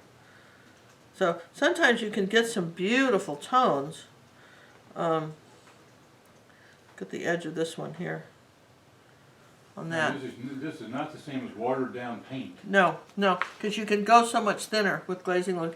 You can use like almost, just a drop of paint and a lot of glazing medium, and so it's very, very, very thin when you do it, which is kind of cool, I think. That's one way to tone. It's really a good way to tone your colors down. For instance, if something's too bright, you can tone them down or brighten something up. I mean, there's a lot of different ways to do it, but those are things to think about when you're painting. Okay. Here, a little bit of bright. I just need a little bit of orange next to this turquoise blue, which is pretty, and I want a little bit of orange over here now, coming down like this. Just start playing with our colors. That's nice. I think I had a little bit of orange in here, like that. See, peeking through the colors, and there's some light orange under here. I think I want that lighter. Want this lighter under here, and see where else could I put some color. It might be nice to right over this, even though you probably want to wait till your glazing medium is dry before you get too carried away. You can come back and you can paint over it. Does that make sense? You can absolutely paint over something that you've glazed if it's dry and add more paint. You're not stuck with that. So if you did something you wanted to add something else, you can still change it. I just think that's important to know. Okay. Where is my angle brush? How am I doing with that? Don't want that. All right. So all that being said on this, tomorrow I told you we're going to be at 7:30. We're going to be painting this one, right? We're going to be painting this one. This is a lot more detail, right? Again, a lot more detail, but still very abstract, okay? And that's on a 9x12. And I want you to see now how we're going with our pears, right? Now look here. See, I've got this orange here. So if I were to take, I've got this here. Just want you to see what I might do. Let's come here. This is what I'm talking about. Might come across and do something like that, or bring this over here, right? And now, can you see what I've got here? I might bring this over here and take, I want you to see how you might make your colors all go. Let's take a little bit of purple and white. Purple. It's not mixing. All right, so now I've got, now right here, oops, get my hand in the paint here. Okay, so right here, right, I wanted to just bring this color across from here. Do you see what I mean? Right like that, I might bring that color into the picture. Now look what happened, see? Or the same thing here. I didn't really do, I probably wouldn't do it there, but I might come up here, for instance, and just want you to see that the difference. You can, maybe you want something darker up here to kind of connect with one of these, right? There's a couple of ways you can do that so your pictures kind of go together. Does that make sense? And you could get here, you could take the, for instance, this orange. I'm more likely to take this orange here. And is this helpful, you guys? I'm sorry, what? Is this helpful? Oh, I think it's very helpful. Okay, so I've got this here. See, might do something like that. I think it needs to be a little oranger. See how this is, see how I brought those kind of together? And Maybe darken that up right there, like that. Something like that's more of a yellow oxide, but still. Okay. We'd So- like to thank two World Swings for their donations, and she says, I paint with my iPad, but appreciate the lessons and learned a lot. Did the pair and cannot wait to try this digital or not paint is paint. Yeah, well, no, that's we get it. And somebody asked a question, John, and I meant that they asked it in the follow-up questions on the. This is too big of a dark blob right here. Let's get rid of some of that. They asked it. How do they put their iPad pictures in a folder? How do you put your iPad pictures in a folder? Yeah, they said, how do you kind of sort them out? And I said that would be a lesson for Sammy. Are you guys subscribed to our Sam? Have you guys subscribed to Sammy, the Tech Bear? You guys, because John has Sammy the Tech Bear, and they put up all these. Like it has to do with how to watch. How to use your computer and how to watch videos and how to download and how to use your iPad and how to watch stuff on your phone and what happens when you need to you guys, Facebook apparently is on some sort of little witch hunt, and if you've got 5 or 6 Facebook's account, they're going at kind of looking at people very strongly, and some people end up with all kinds of different Facebook's account and have no idea how to get rid of them. John's got a video on the Tech Bear on how to do that too. If you just it's easy enough. You can't remember your password. You just start another one, or you got a new email address, and that one doesn't work anymore. And honestly, some of us have had emails that are so old that who can remember the passwords to any of this? It all becomes a big challenge. So anyway, we just thought we'd share that with you, that if you want to know how to get rid of an extra Facebook account that you wish you didn't have, Tech Bear has a video on that, do you not? I do. You do? We need to put the link out there. Oh, you put the link on that. Yeah, so Subscribe here's... to the Tech Bear. He doesn't do much, but when he talks It's a very small channel. John's not trying to do much with it. We just did it as a service to you guys, really. It's a community service. It's a community service. I want a little orange under here, like that, a little bit of bright orange. He did it as a community service because we have a lot of people, my grandson probably could do more with the computer than I can. These kids that are coming in today, they're just wildly wonderful with all the technology. And, a lot of times there's people that have just fine technology. They're getting the YouTube video being watched on their TV. That's a big deal. You feel so accomplished when. I remember the first time I learned how to text, I'm thinking, do I really have to learn how to do this? Yeah, probably. But I didn't see the advantage. I still don't really. But we get here's why I don't. And I'll say this. It's because when you text something or you write it, you can't tell the tone, and sometimes you think you're being insulted and you're not. You have to be kind of careful with text messages. But anyway, but all these technology little bits of things that people are learning to do, okay, like that, see? A little bit of color. Look what that does, you guys. This is where you do a little tiny bit of color here and there. Changes the whole Changes that, because we want people to kind of look at this, right? And so now as I'm talking to you, I'm just sort of adding the highlights to this. Okay, that was green though. How did that happen? I don't know. We don't know. We don't care. We'll fix it. So there we go. Let's make this a little bit greener, like that, up on the top. A little bit greener here, like that. Okay. Well, that was pretty. That was sort of this army green kind of thing coming under here like that. Maybe we'll just do a little bit of. Let's just make this lighter blue. That'll work. Do you guys know how to make a really awesome turquoise blue? Is you take phthalo blue, a little bit of yellow, and white, and you can get the most beautiful teal color. That's almost too green. More white and phthalo. Okay, and you get this beautiful teal color. And then if you're talking about just wanting to buy colors, this is where it's really neat. This is called Southern Ocean Blue from Matisse. And this is probably a combination of phthalo blue and phthalo green mixed together. But look at that. Isn't that a beautiful color? So sometimes something like this can be a really nice color surprise if you add it somewhere next to something. You don't want it everywhere, but you might just add a drop of this to somewhere. See, where else could I put it? right, like that, and that can be really pretty. This is where I know some of you are going to come up with some fabulous paintings. I mean, I really believe that will happen because of I really believe that won't happen. I said will happen. I didn't say did won't. you? I said will happen. Should we do a playback?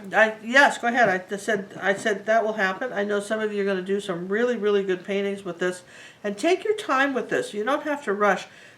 Take a little bit of time with this. Let's make this a little darker here on the bottom. Okay.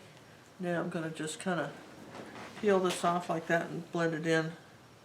All my little reds. Well, Sammy's got a bunch of sign-ups. Oh, good. I'm glad you guys are signing up for Sammy, because, I mean, that's just really, I'm telling you, that is some great stuff there, what John's put out on just, if you have a video, if you have a question about something technical that has to do with your art and watching your art, right, and you would like Sammy to comment on that or make a video, let us know, because he makes them all, he kind of does them per your request. But I have this computer problem, and I don't know how to do it. Now, there are some times, and I say this with great love, there are some people, I think, that it is the computer is so beyond them that I'm not sure even Sammy can help. But we try to make videos that are on that channel. John tries to make videos that are very, very helpful to you guys. Okay, so I'm having fun with all these pretty pinks and blues. And we'd like to thank Joanne for the donation that came in through the PayPal system from our website. Thank you so much. Look at that. I love it. See? I just turn my sound on and off. All right, so there you go. Thank you, Joanne, for that. That's very nice. See, I'm barely touching this now. I'm just adding a few colors. Because you know me, as an artist, God, who doesn't love colors? I mean, I love purples, I love pinks, I love blues. I want to make this a little bit lighter. There you go. Here's some light purple in here. And then down here at the bottom. I think I'd like a little light purple here. This is a little bit too dark. Coming up this way, I'm going to kind of eliminate that big dark spot up there. And I think I'd like a little dark spot better over here. But some of this ultramarine blue color, we haven't introduced much of that. That's a nice color. We could bring some of that in here too. There, that's pretty. And if I put that there, I want some of that right next to it, the sort of blue color. Ultramarine blue and white, that's kind of neat. And guess we're pretty good shape to go here, John. There's a little light green right here. I had a lot of fun doing this one, you guys, because I'd look around and I'd put a little color somewhere. I'd look around and I'd put a little color somewhere. And this is what's fun about this. Okay, I think we're about done with this. Don't you think so, John? I mean, if you guys want to kind of, you can see from the example kind of what I did. If you want to add some more colors, you can. But you get the idea of how you're going to paint this, I think, pretty much. Yeah? Yes and yes. And you'll see if you need to do these tiny little bits of dark anywhere on your grapefruit. And if you don't outline, please don't outline the whole thing. But if you're coming back and you're doing your little accent colors, right, somewhere. Nan would like to have a stem on the apple. Where's the apple? Which one's the apple? Oh yeah, there was a little stem hole. Apparently you have that. Yeah, you do. So you got your little one that you're going from. Well, you'd like a stem here, right? A little something. There you go. Look at there.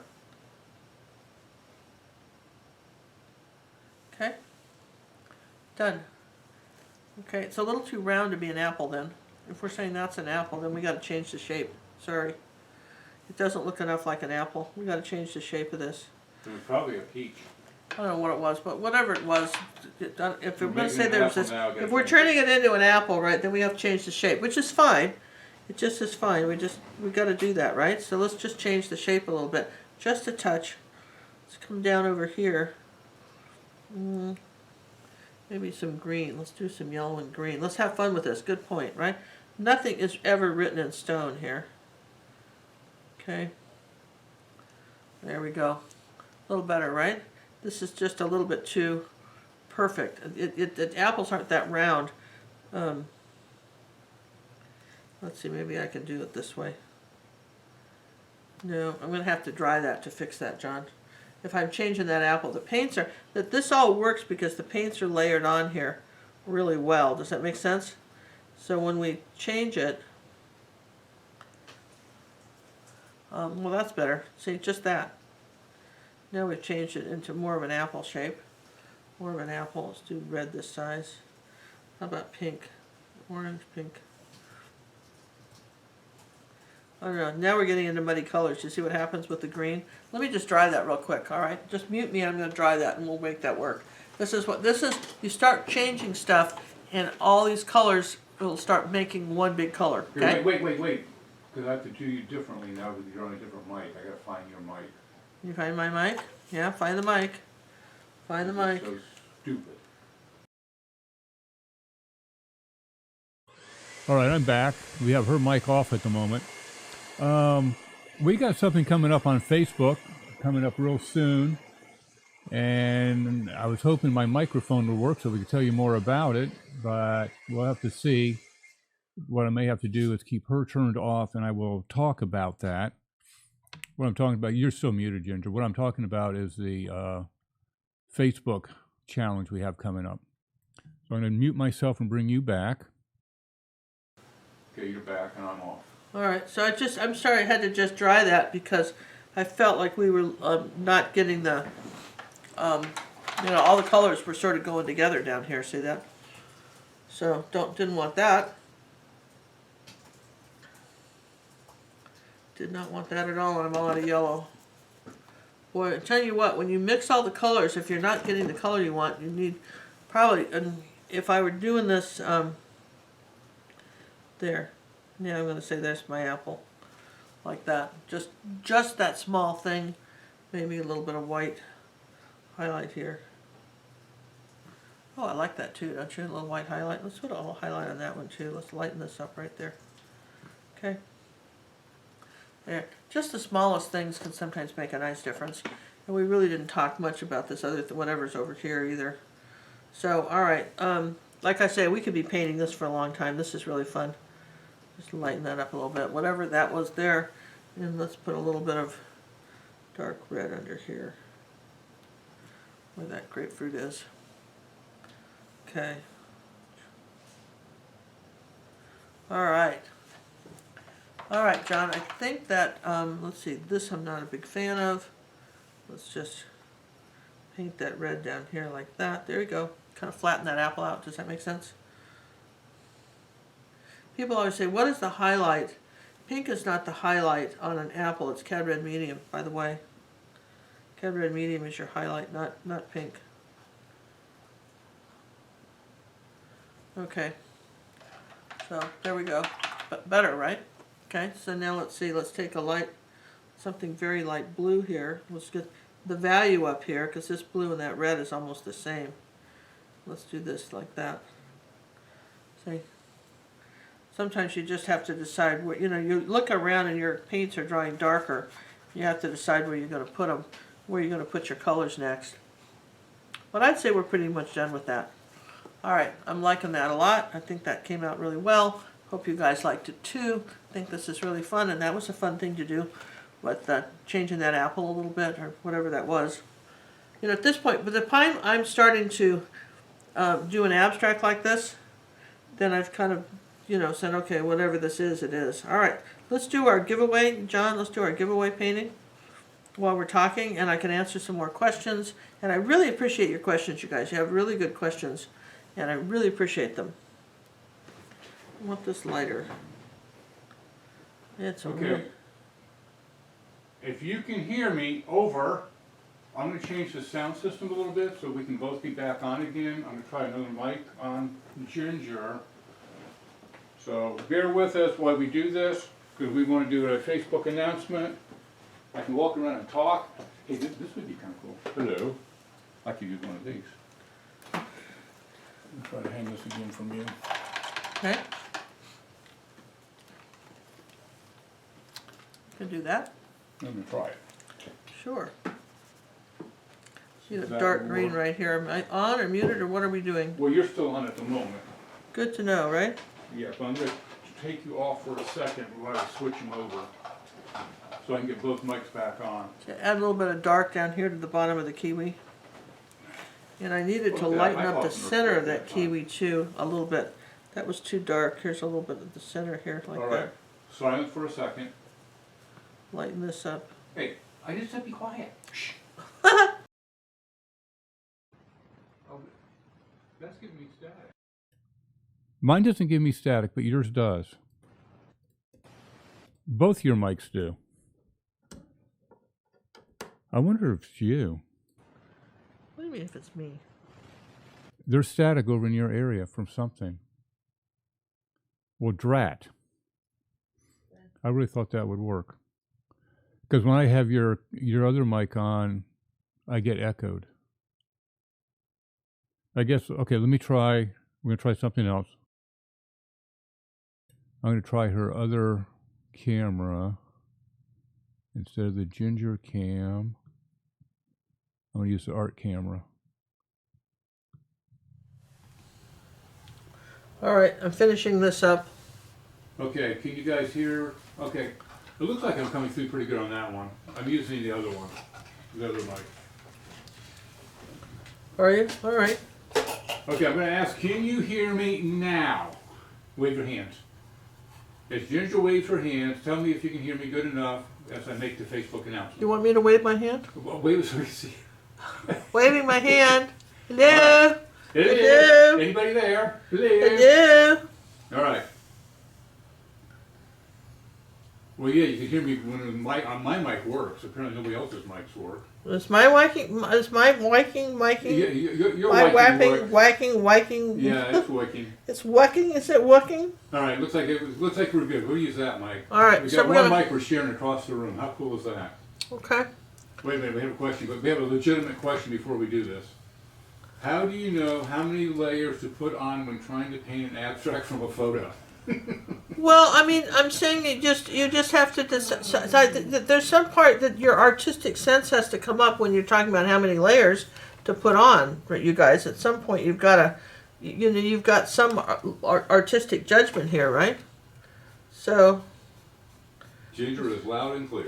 Over. All right, we have to, you've got some artistic judgment that you've got to, you've got to use. I mean, I keep adding, because I think it gets really pretty when you start. You can't get this the first time out of the box without putting, more colors. But it can be very, it can be very pretty, and we just keep putting lights and darks on, right? Oh, we have to do the announcement of the. She's going to be starting a 10-minute painting here momentarily.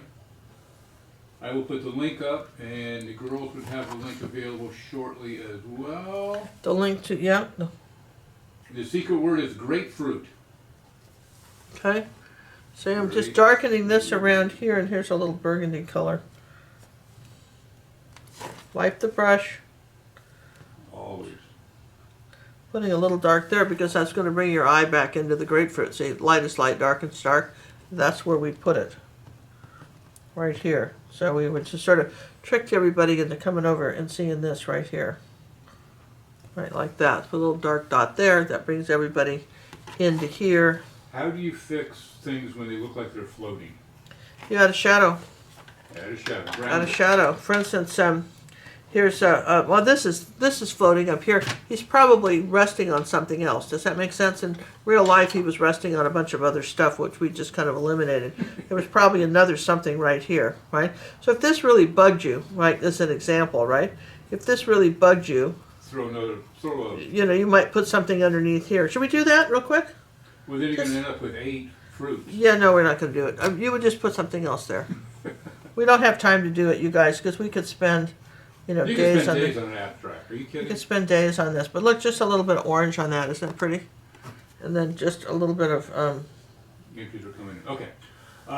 Is there a difference between painting using cadmium versus the cadmium hues? If there isn't, why should I pay more? Yeah, there is a difference, you guys. There's a difference. The richness. It's Vibrancy. It's a vibrancy. You're not paying that much more for it. Sometimes hues are brighter. Sometimes in some brands, hues are actually brighter than the other cadmiums. I mean, the cadmium. Sometimes you'll see a hue; it's actually brighter color. It's the cadmium yellows. Cadmium. It's a preference. Okay, it's a preference. The link is working, so. It's a preference. So, I mean, we did a whole thing. I've got a whole YouTube video on the difference between the cadmium Liquitex is cadmium red and cadmium, cadmium free red. And yet, I've told you, of all the cadmium reds, I mean, golden makes a nice cadmium red, but I like for the brightness. You think about how bright and stuff you want something to be, You really need the yellows and the reds, and if you don't want to pay more for it, that's fine. It's just sometimes it's the consistency. A lot of times it's how sticky they get. Sometimes certain colors that are manufactured differently, they're stickier. They don't work as well. I'm gonna just sign my name right here. Sue would like to know: is it best to focus on one type of painting, for example, flowers, or one subject matter until you get the hang of it, or could it just be jumping all over the place? Well, jump all over the place. Find out what you want to do. Find out what's fun to do. If you find out this is a definite style of painting. See, I wonder why this isn't working right now. You guys know how you kind of get these to. There you go. It's just gonna. There you go. Let's sign this. The Posca pens.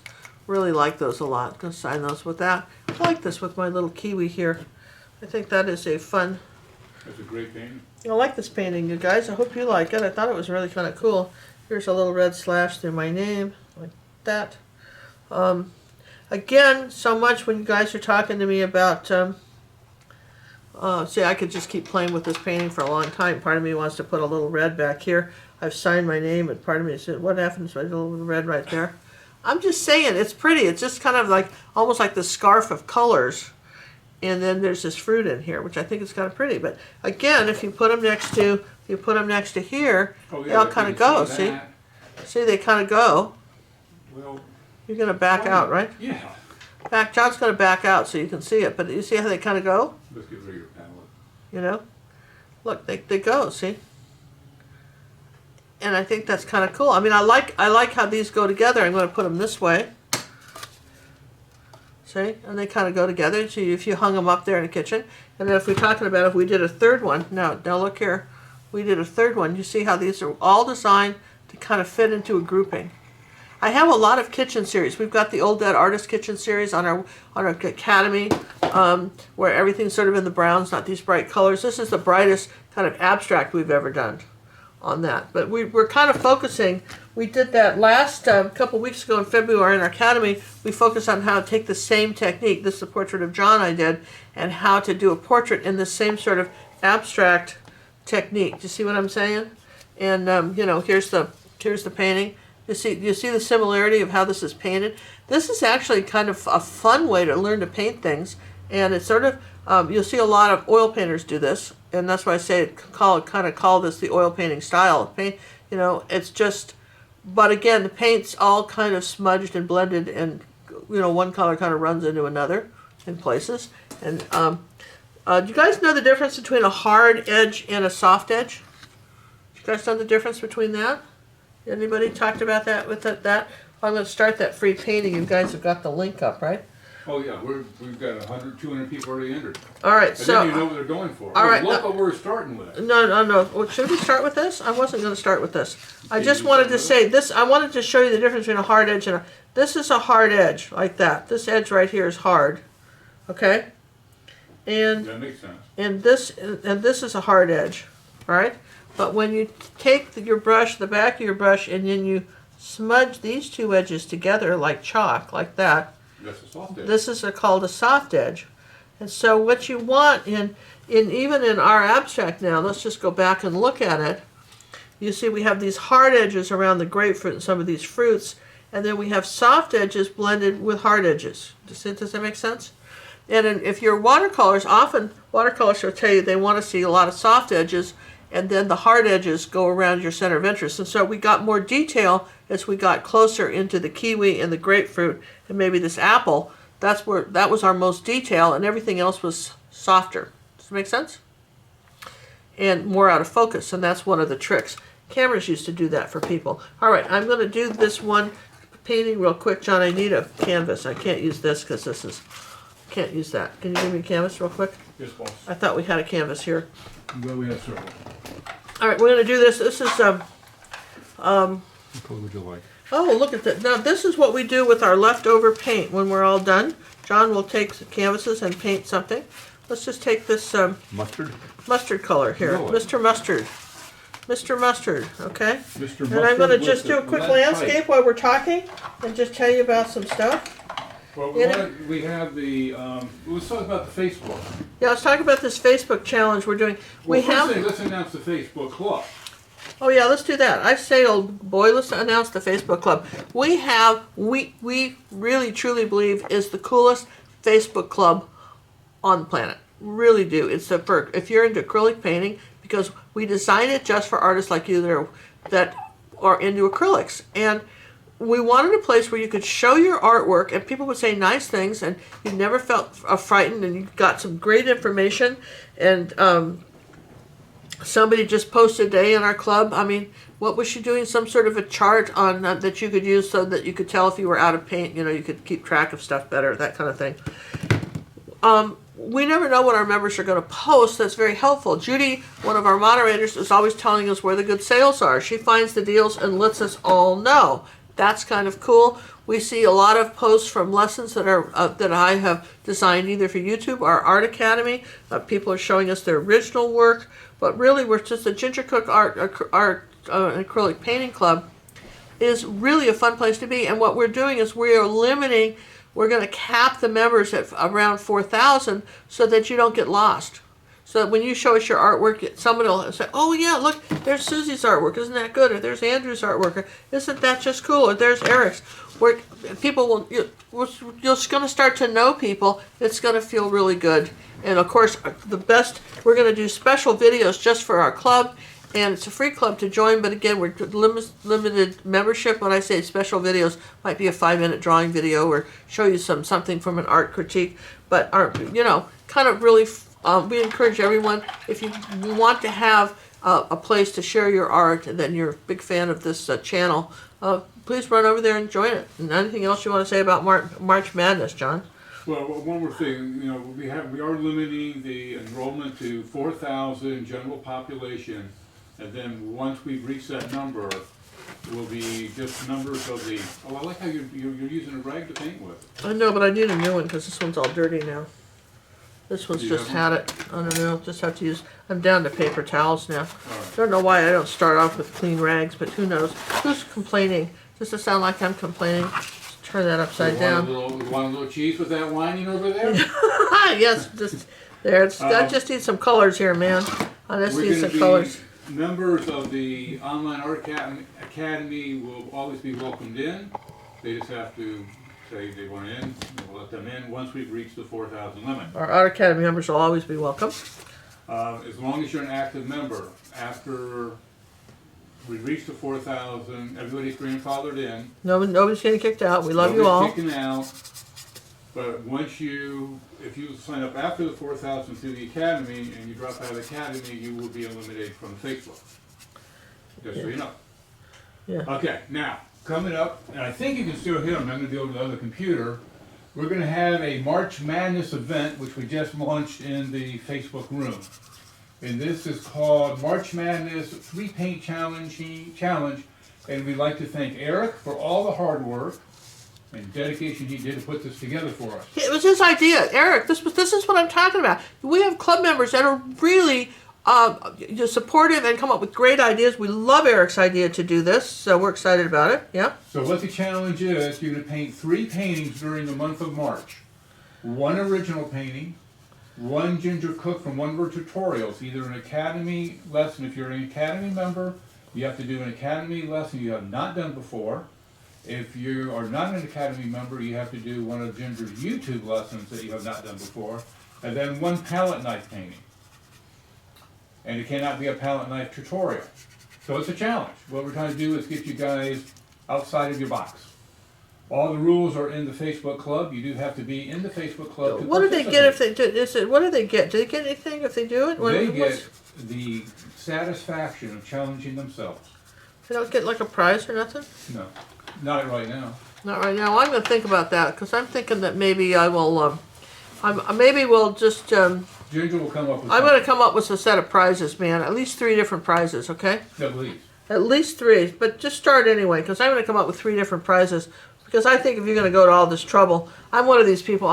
It's very sad. You I like work to have for, a carrot, right? I work for rewards. I'm one of those people that just, why do you want me to do this? Sounds like a lot of trouble. I'm already busy. Why would I do this? And I feel like I'm looking at a sunset here. did you think that? I'm getting that feeling. Yeah. Well, just nothing slowing the uptake with this man, is there? I'm telling you. So, to get more information on that particular challenge, it should be in the Facebook Clubhouse as we speak. Somebody might want to confirm that for me, because I'll probably still see it. So let's see. Let's go back over. Oh, Eric messaged me. No, he didn't.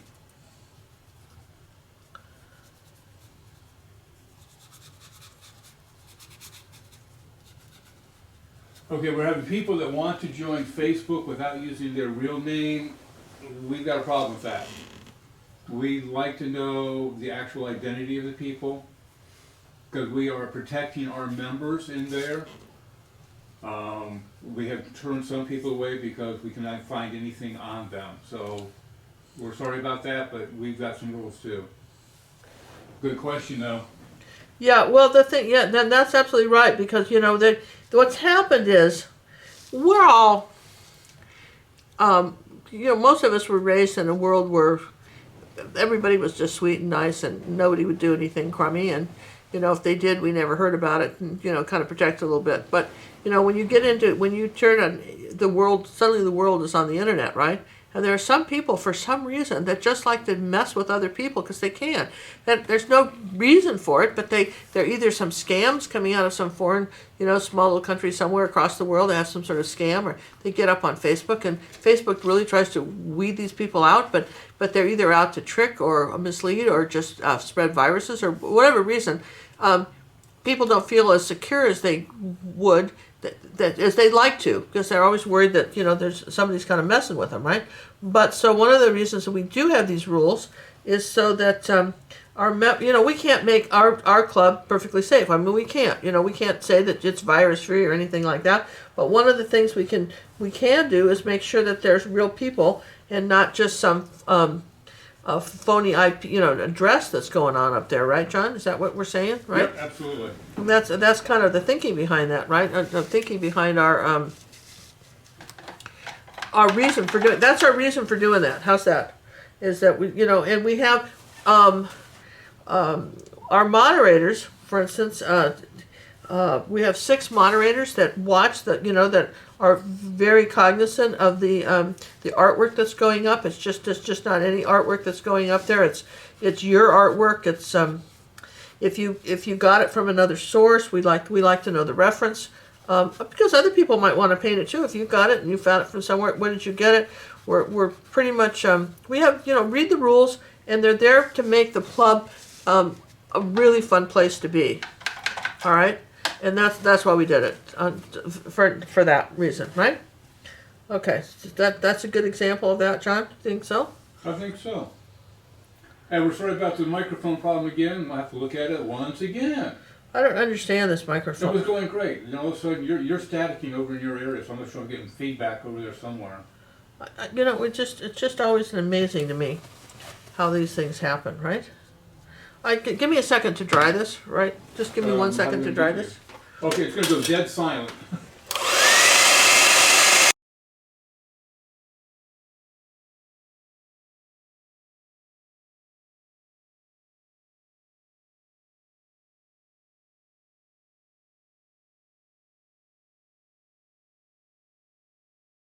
Okay, thank you. There. That's what you never do on radio, is dead silent, dead air, as they say.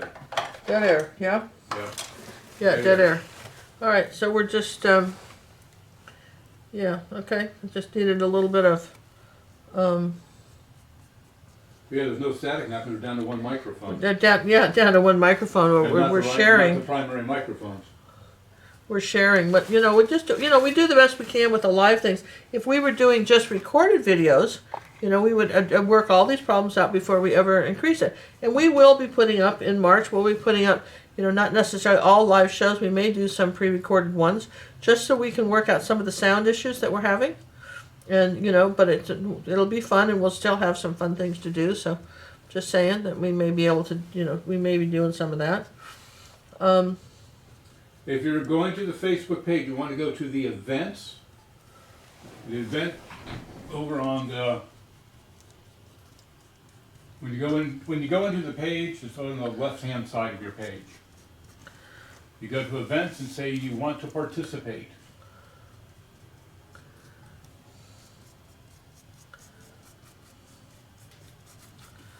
Okay, that sounds fun.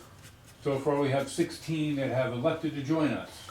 All right, I'm glad you're done. This is a really good, we have people write us and say the first thing they do when they get up in the morning is see what everybody's posted. I'm telling you what, we've got some really clever people come up with the best ideas, and someone will take a lesson like we just did with the grapefruit, and I can't wait to see what people do with it. They're going to do something different, and you may be inspired by that, and I'm not the least bit offended. What my goal here, my goal is to inspire your inner artist to come out and play. And sometimes we can show you some art rules, just like spelling. I mean, everybody wants to be an author. Anybody that wants to be an author knows that you still have to have some sort of grammar, and there's grammar to painting too. Does that make sense? So this is sort of fun. I'm having fun, just sort of painting this scene here like this. I hope you guys are having fun watching this. We don't know where this is going. Ginger's making this up as she goes. You like it? I love this painting she's doing now. So apparently they do. Okay, so I mean, just sort of making this up as we go. Now, going back to the March challenge, you actually post your final paintings in April 1 through 5. It's going to be open, though, so you can ask questions and show your progress if you're stuck or something. Get help from the other members. Read the rules. They're simple rules. I always like simple rules. Just read it. Read. Which I have noticed that most people don't read anymore. Is that right there, Ginger? Well, yeah, we noticed that a lot. We have all these terrific directions of how to do things on our website. How to sign up for lessons and all this stuff. And someone says, you got to explain to me, what am I doing wrong? And no, we've put them there, but nobody's read them. Does that make sense? Read. And we don't. I know that. I understand that. I know that, for instance, directions can be a problem. I for one, somebody says, why don't you want the new iPhone watch? And I'm thinking, John has an iPhone watch, and I'm thinking, would you want an iPhone watch? And I'm going, not really. I just don't feel like spending 3 or 4 hours trying to figure out how it works. Not that I couldn't figure out how it works. I just don't want to give it 3 or 4 hours of my life. And some people don't want to give us 5 minutes of their life to figure out how something works. So I sort of get it. But I want you to notice something here when I'm doing this. You see, I don't have any lines going off this way and then all out the picture. This grass is going this way. This grass is going this way. Does that make sense? Becky writes, direction, who needs them? When you put gas in the car, it should go. I know, but that's it. Becky and I talked about this on our cruise. When it was very fun time to be with Becky and her husband Jerry on the cruise, and Joyce and Sharon, and that we had a really, really good time. But we got to talking about some of this, and this does happen, right? That there's sort of this feeling that we all are busy. And there seems like we get bombarded with lots of new technology.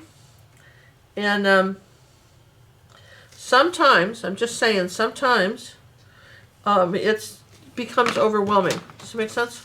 No. No, John, it doesn't become overwhelming for John. But for some of us, it does become overwhelming. I'm sorry, John, it just does. And so, you're just thinking, I need more yellow. This is what happens when you try to paint on a really dirty palette. Things get muddy.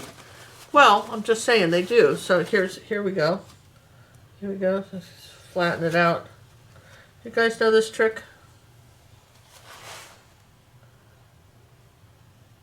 Oh, look at that. Now what she's doing is using a palette knife to put a knife edge on it. Just the edge of it. Look at this. It's just on this part of the palette knife is flattened in just a little bit, just like that. And then I'm going to turn it this way because the sun's kind of coming in here like this. So the light would be coming in both directions on this one. With that, maybe some pure yellow. Kind of like that.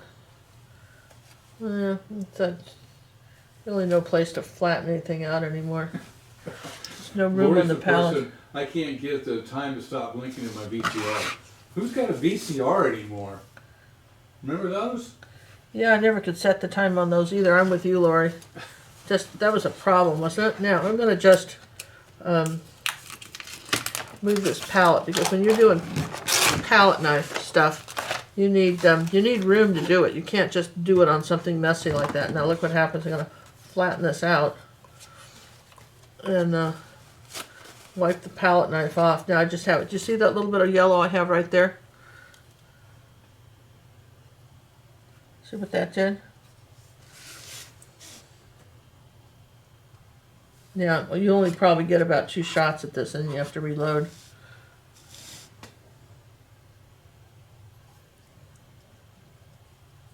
Alright, there's the light on my post. Fun, yes? Yes and yes, and now there's that towel. That's gone, so let's start with a new paper towel. This is why I hate paper towels for painting, because you can't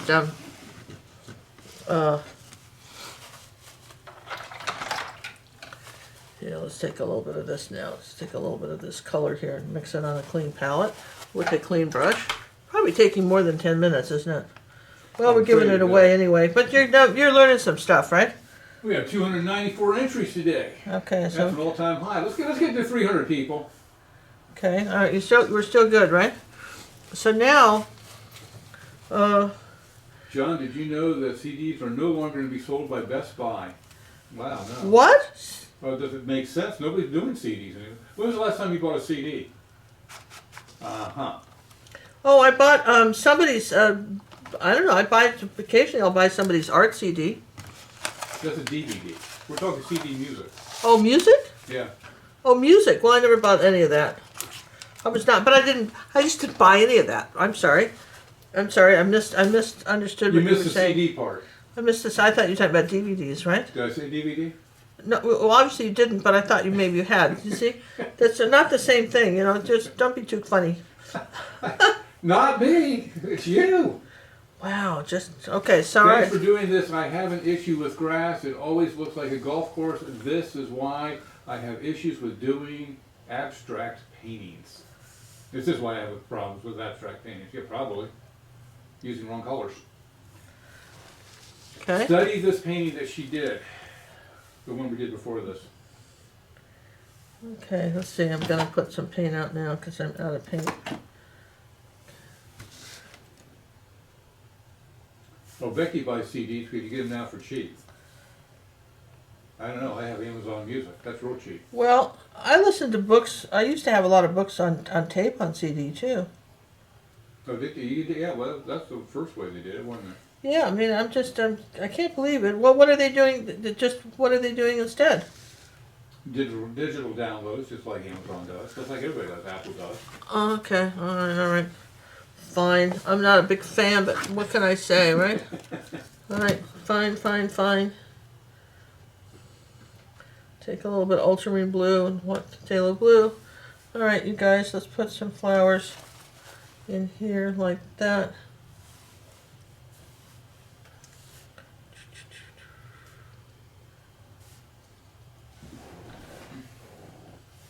We're gonna We've just reached 523 people viewing this lovely show. really, this is nice, you guys. That's great. All right, so we're gonna do a few little flowers Info here. on the March Madness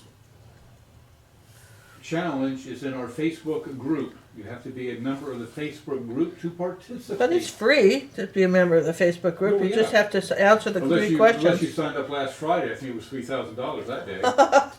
Yeah, but you know, but We had a little fundraiser.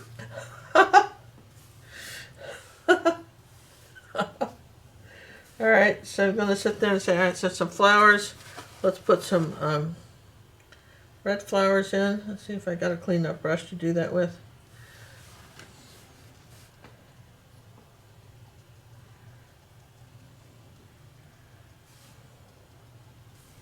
All right, we're playing a little bit with this. It's looking good. So I need a little bit more white with I that. wish 'cause- you guys were on Flickr instead of Facebook. My husband is addicted to it, and I don't want to be. what's Yes, I'm whining. what's Flickr? I don't even know what Flickr is. It's just another way to communicate with the masses. No, you know, just I don't know how many people in this group, you know, are on Flickr. I bet not very many. No, most people are on Facebook. Okay, I would think so, right? The world seems to run on Facebook. It's the worst program in the world. Just saying, how this program is terrible.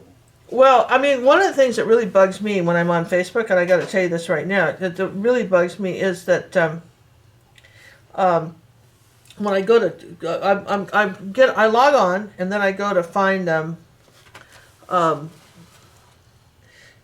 all the new posts, and I get down about 10 posts and it just stops. It says older ones, and then I have to refresh and go down again. But it takes me so long to get past 10 posts. I don't know if anybody else has this problem. It annoys the heck out of me. We were talking about that in the group yesterday. Everybody's had that problem. Facebook is doing something. I hate that, and I wish they would fix it, right? You guys too, right? I don't do Flickr. Most people are not doing Flickr. I hate Flickr. Ooh, we have a hater of Flickr. Okay. Well, we don't know. I mean, people should say things, right? What they like or don't like. Don't go to Flickr. We're not going to Flickr. We're just going to stay where we are. We do Pinterest and Facebook. Pinterest, Facebook, and YouTube. Okay, so we got some nice, we got some good, all right, this is fun. I'm kind of enjoying this painting, you guys. I hope you don't mind. That's not 10 minutes or whatever, right? Well, we've reached 302. All right, so there we go. So we I reached my goal. Okay, so now, let's, we're just having fun. We're putting all these little flowers in. You know what I mean? Just up in here like that. Just.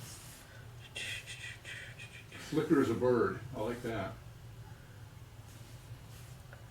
Here's some little brighter ones.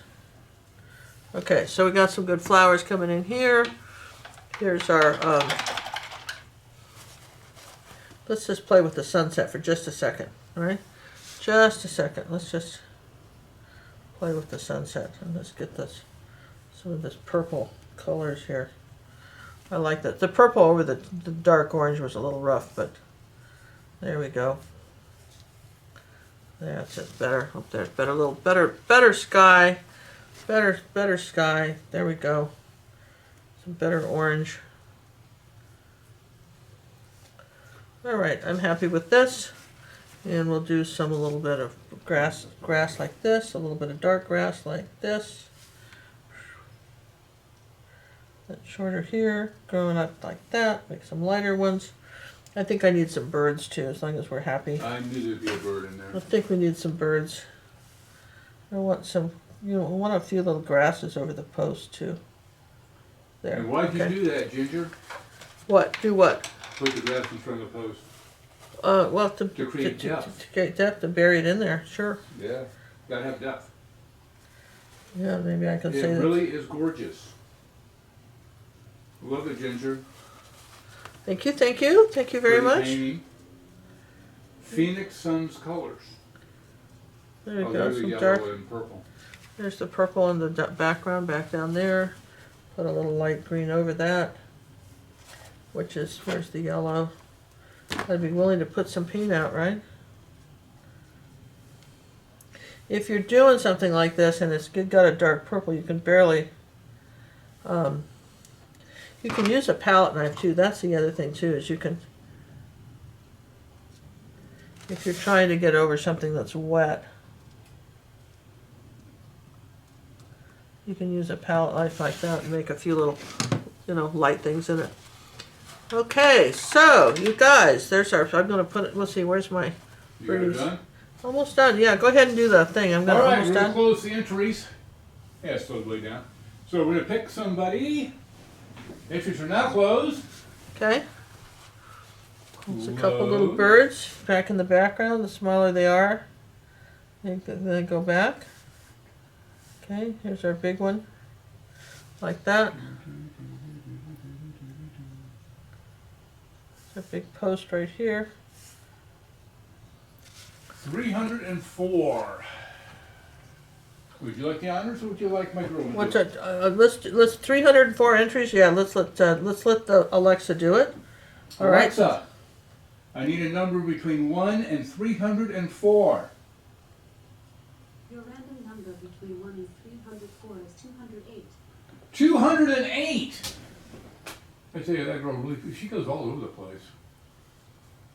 She's very, very random. 208, you guys, is the random number for our picture. Let me highlight it so I can see it.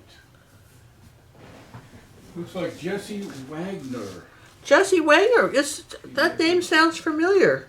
W-E-G. And Jesse Wagner. That sounds familiar to me. Jesse, I'm thinking I corresponded with you recently. Am I wrong? It was a Jesse somebody or other.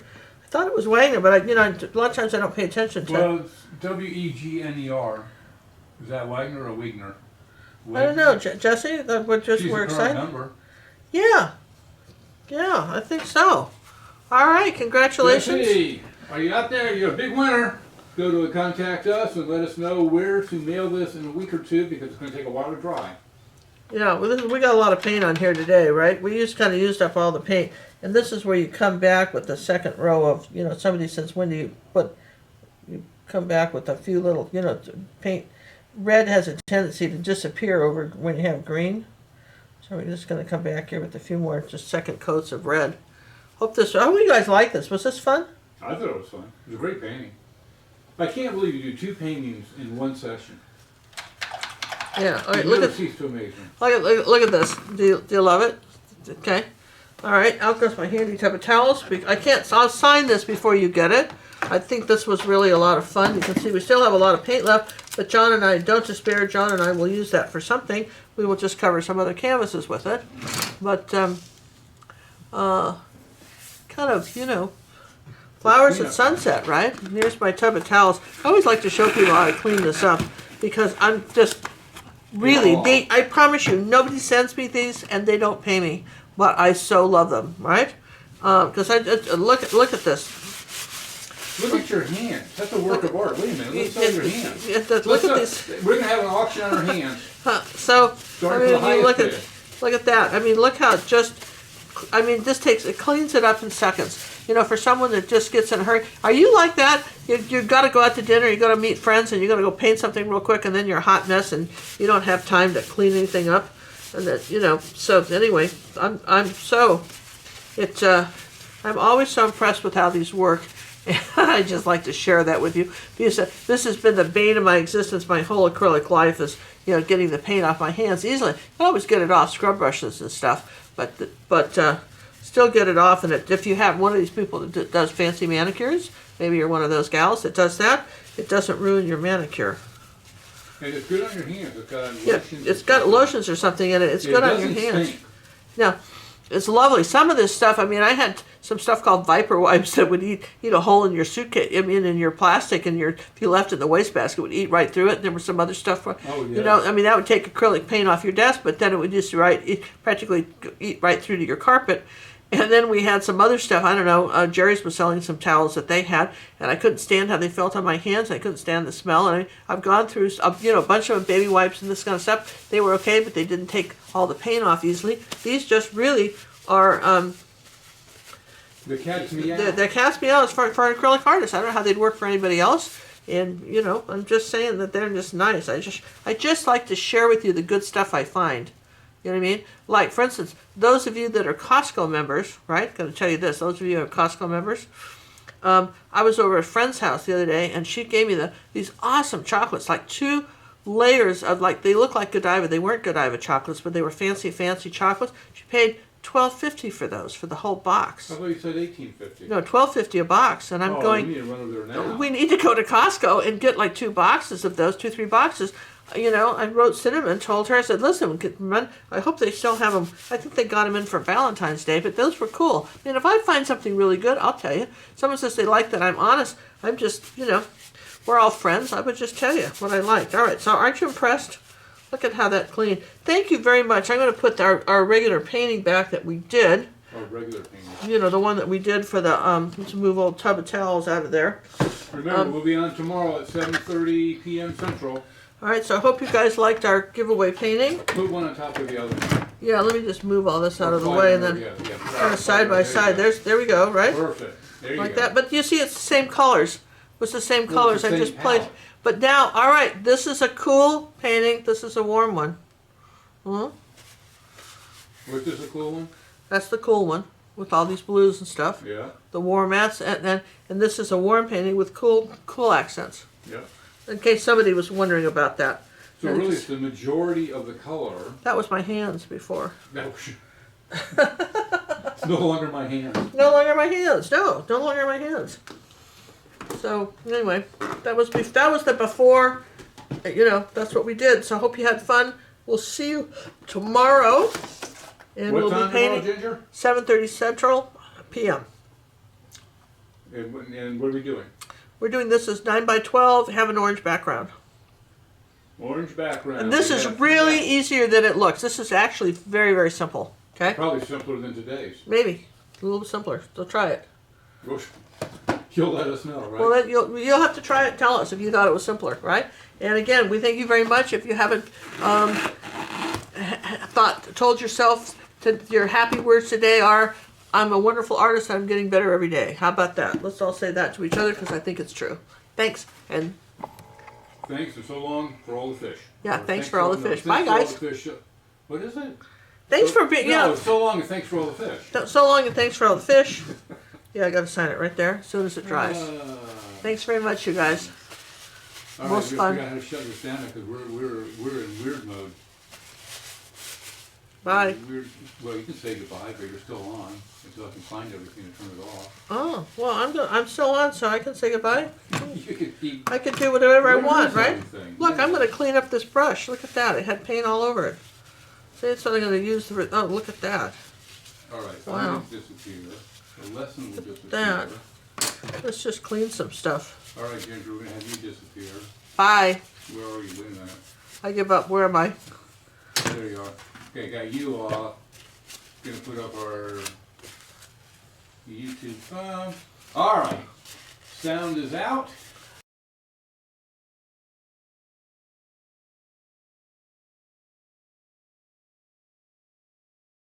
I'm a student, I say with glee, of Ginger Cook's Academy. Take your time and do not rush. Use ruby satin, silver brush. Don't use black and mix the green. Learn what blend and grayscale mean. Yes, I hope each How many day people do we to have? earn coaching praises as I learn. See, right now I I'll got static be on the an internet. artist, wait and see. Ginger I don't get it. means the world to me.